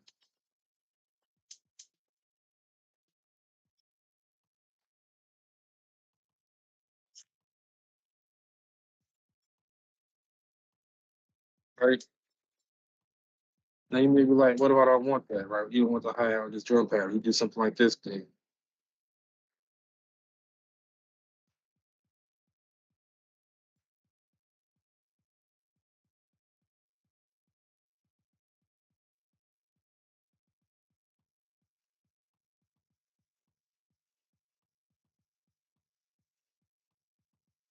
Something crazy like this.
Right. So that's just something that I just did. I started from the ones and twos and I grew from there. And I would say, man, it's a bit too crazy for me, a bit too much for me. I just kind of want something simple. That's fine. Ones and twos.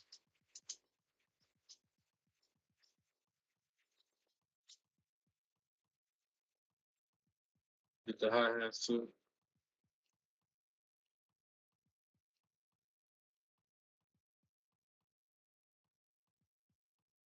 Right. Then you would stack your sounds, stack your 808s, and we'll cut it. You may have headphones on, so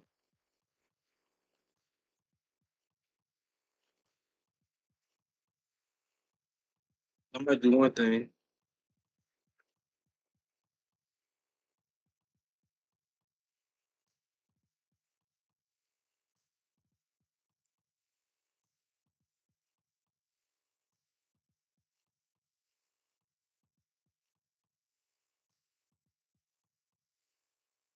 And so I made something simple. Start off with my ones and twos. I went in and then I, put more drums in it, so it got like crazy. I don't say crazy complex, but it got intermediate, I would say. Drum pattern, a simple drum pattern. I grew from that, sounded pretty good, and then I just went back to sample, right? And all because I'm starting on my ones and my twos, right? I want to sear that in your brain in this class when you're starting off in the drum patterns, your ones and your twos, because that would be the easiest and simplest way in order for you to start a drum pattern, right? And any speed too. I'm gonna just mute this. Any speed, all right? Let's go 160.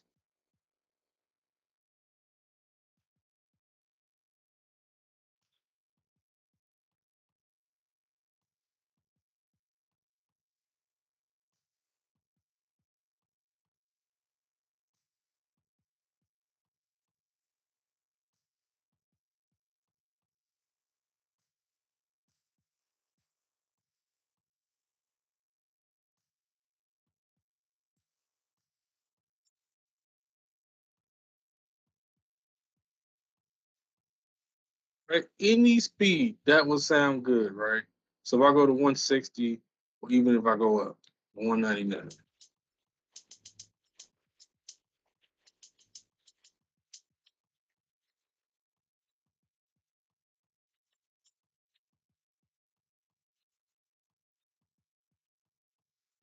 So any speed, right, you hear that.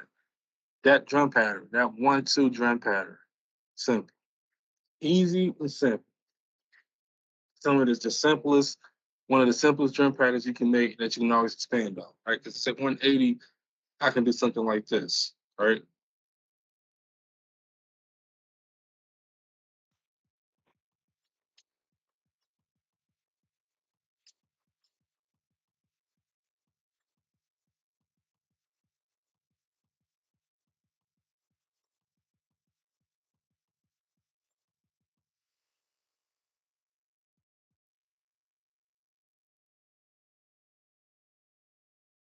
On a drum pattern and just make.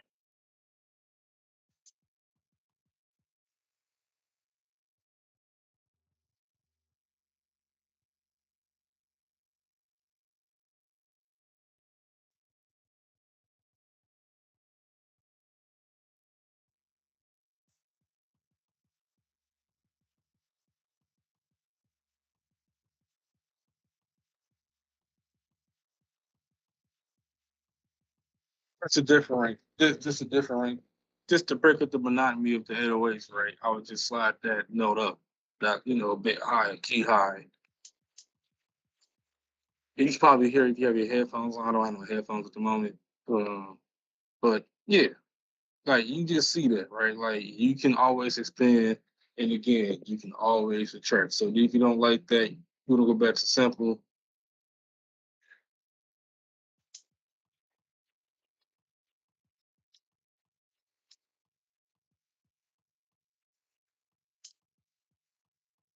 Right? It's once you understand that, once you understand your drum patterns and everything from there, will fall in place, right? Instrumentation, right? You will understand that a bit more easier as you learn your drum patterns, right? Because you always gonna start off with your drums. You can build around that. Excuse me. You know to build around that, right? You can always do that, right? You can always do that. You can always start with your drum patterns like this. You can always build from there, right? You can just do a lot of crazy stuff, right? Let me show you. So, real quick example. I'm gonna do every two here, right? Let's do this.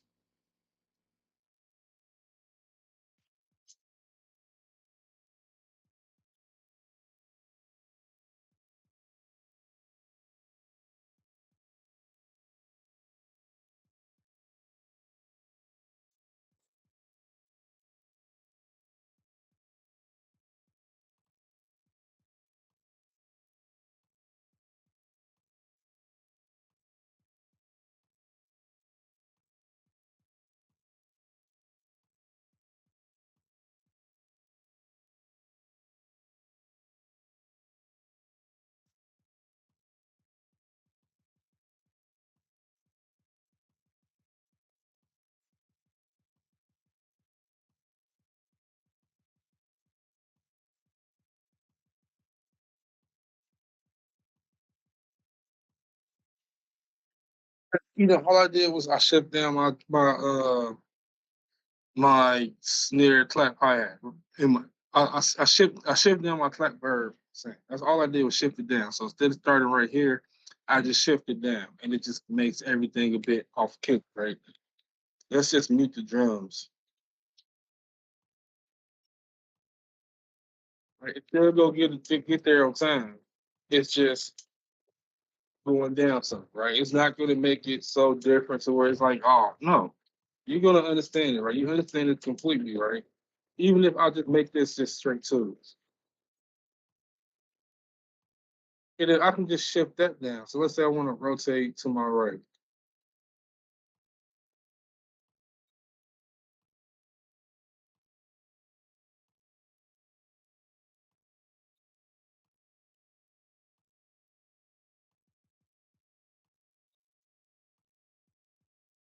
right?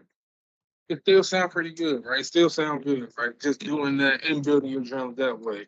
It's not going to make it sound any different. It's not going to, mess with your brain a bit. Maybe a little bit, just because of how bit late that snare may be coming into what you think your brain, because your brain probably thinking it's going to come like this, right?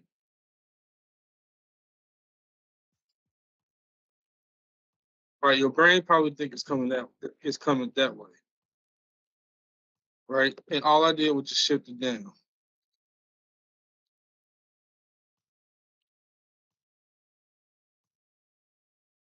In your brain right now, because I don't have the hi-hats, it doesn't know that it's coming late.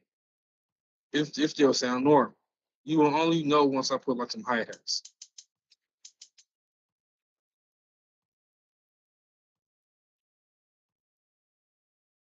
Something like this.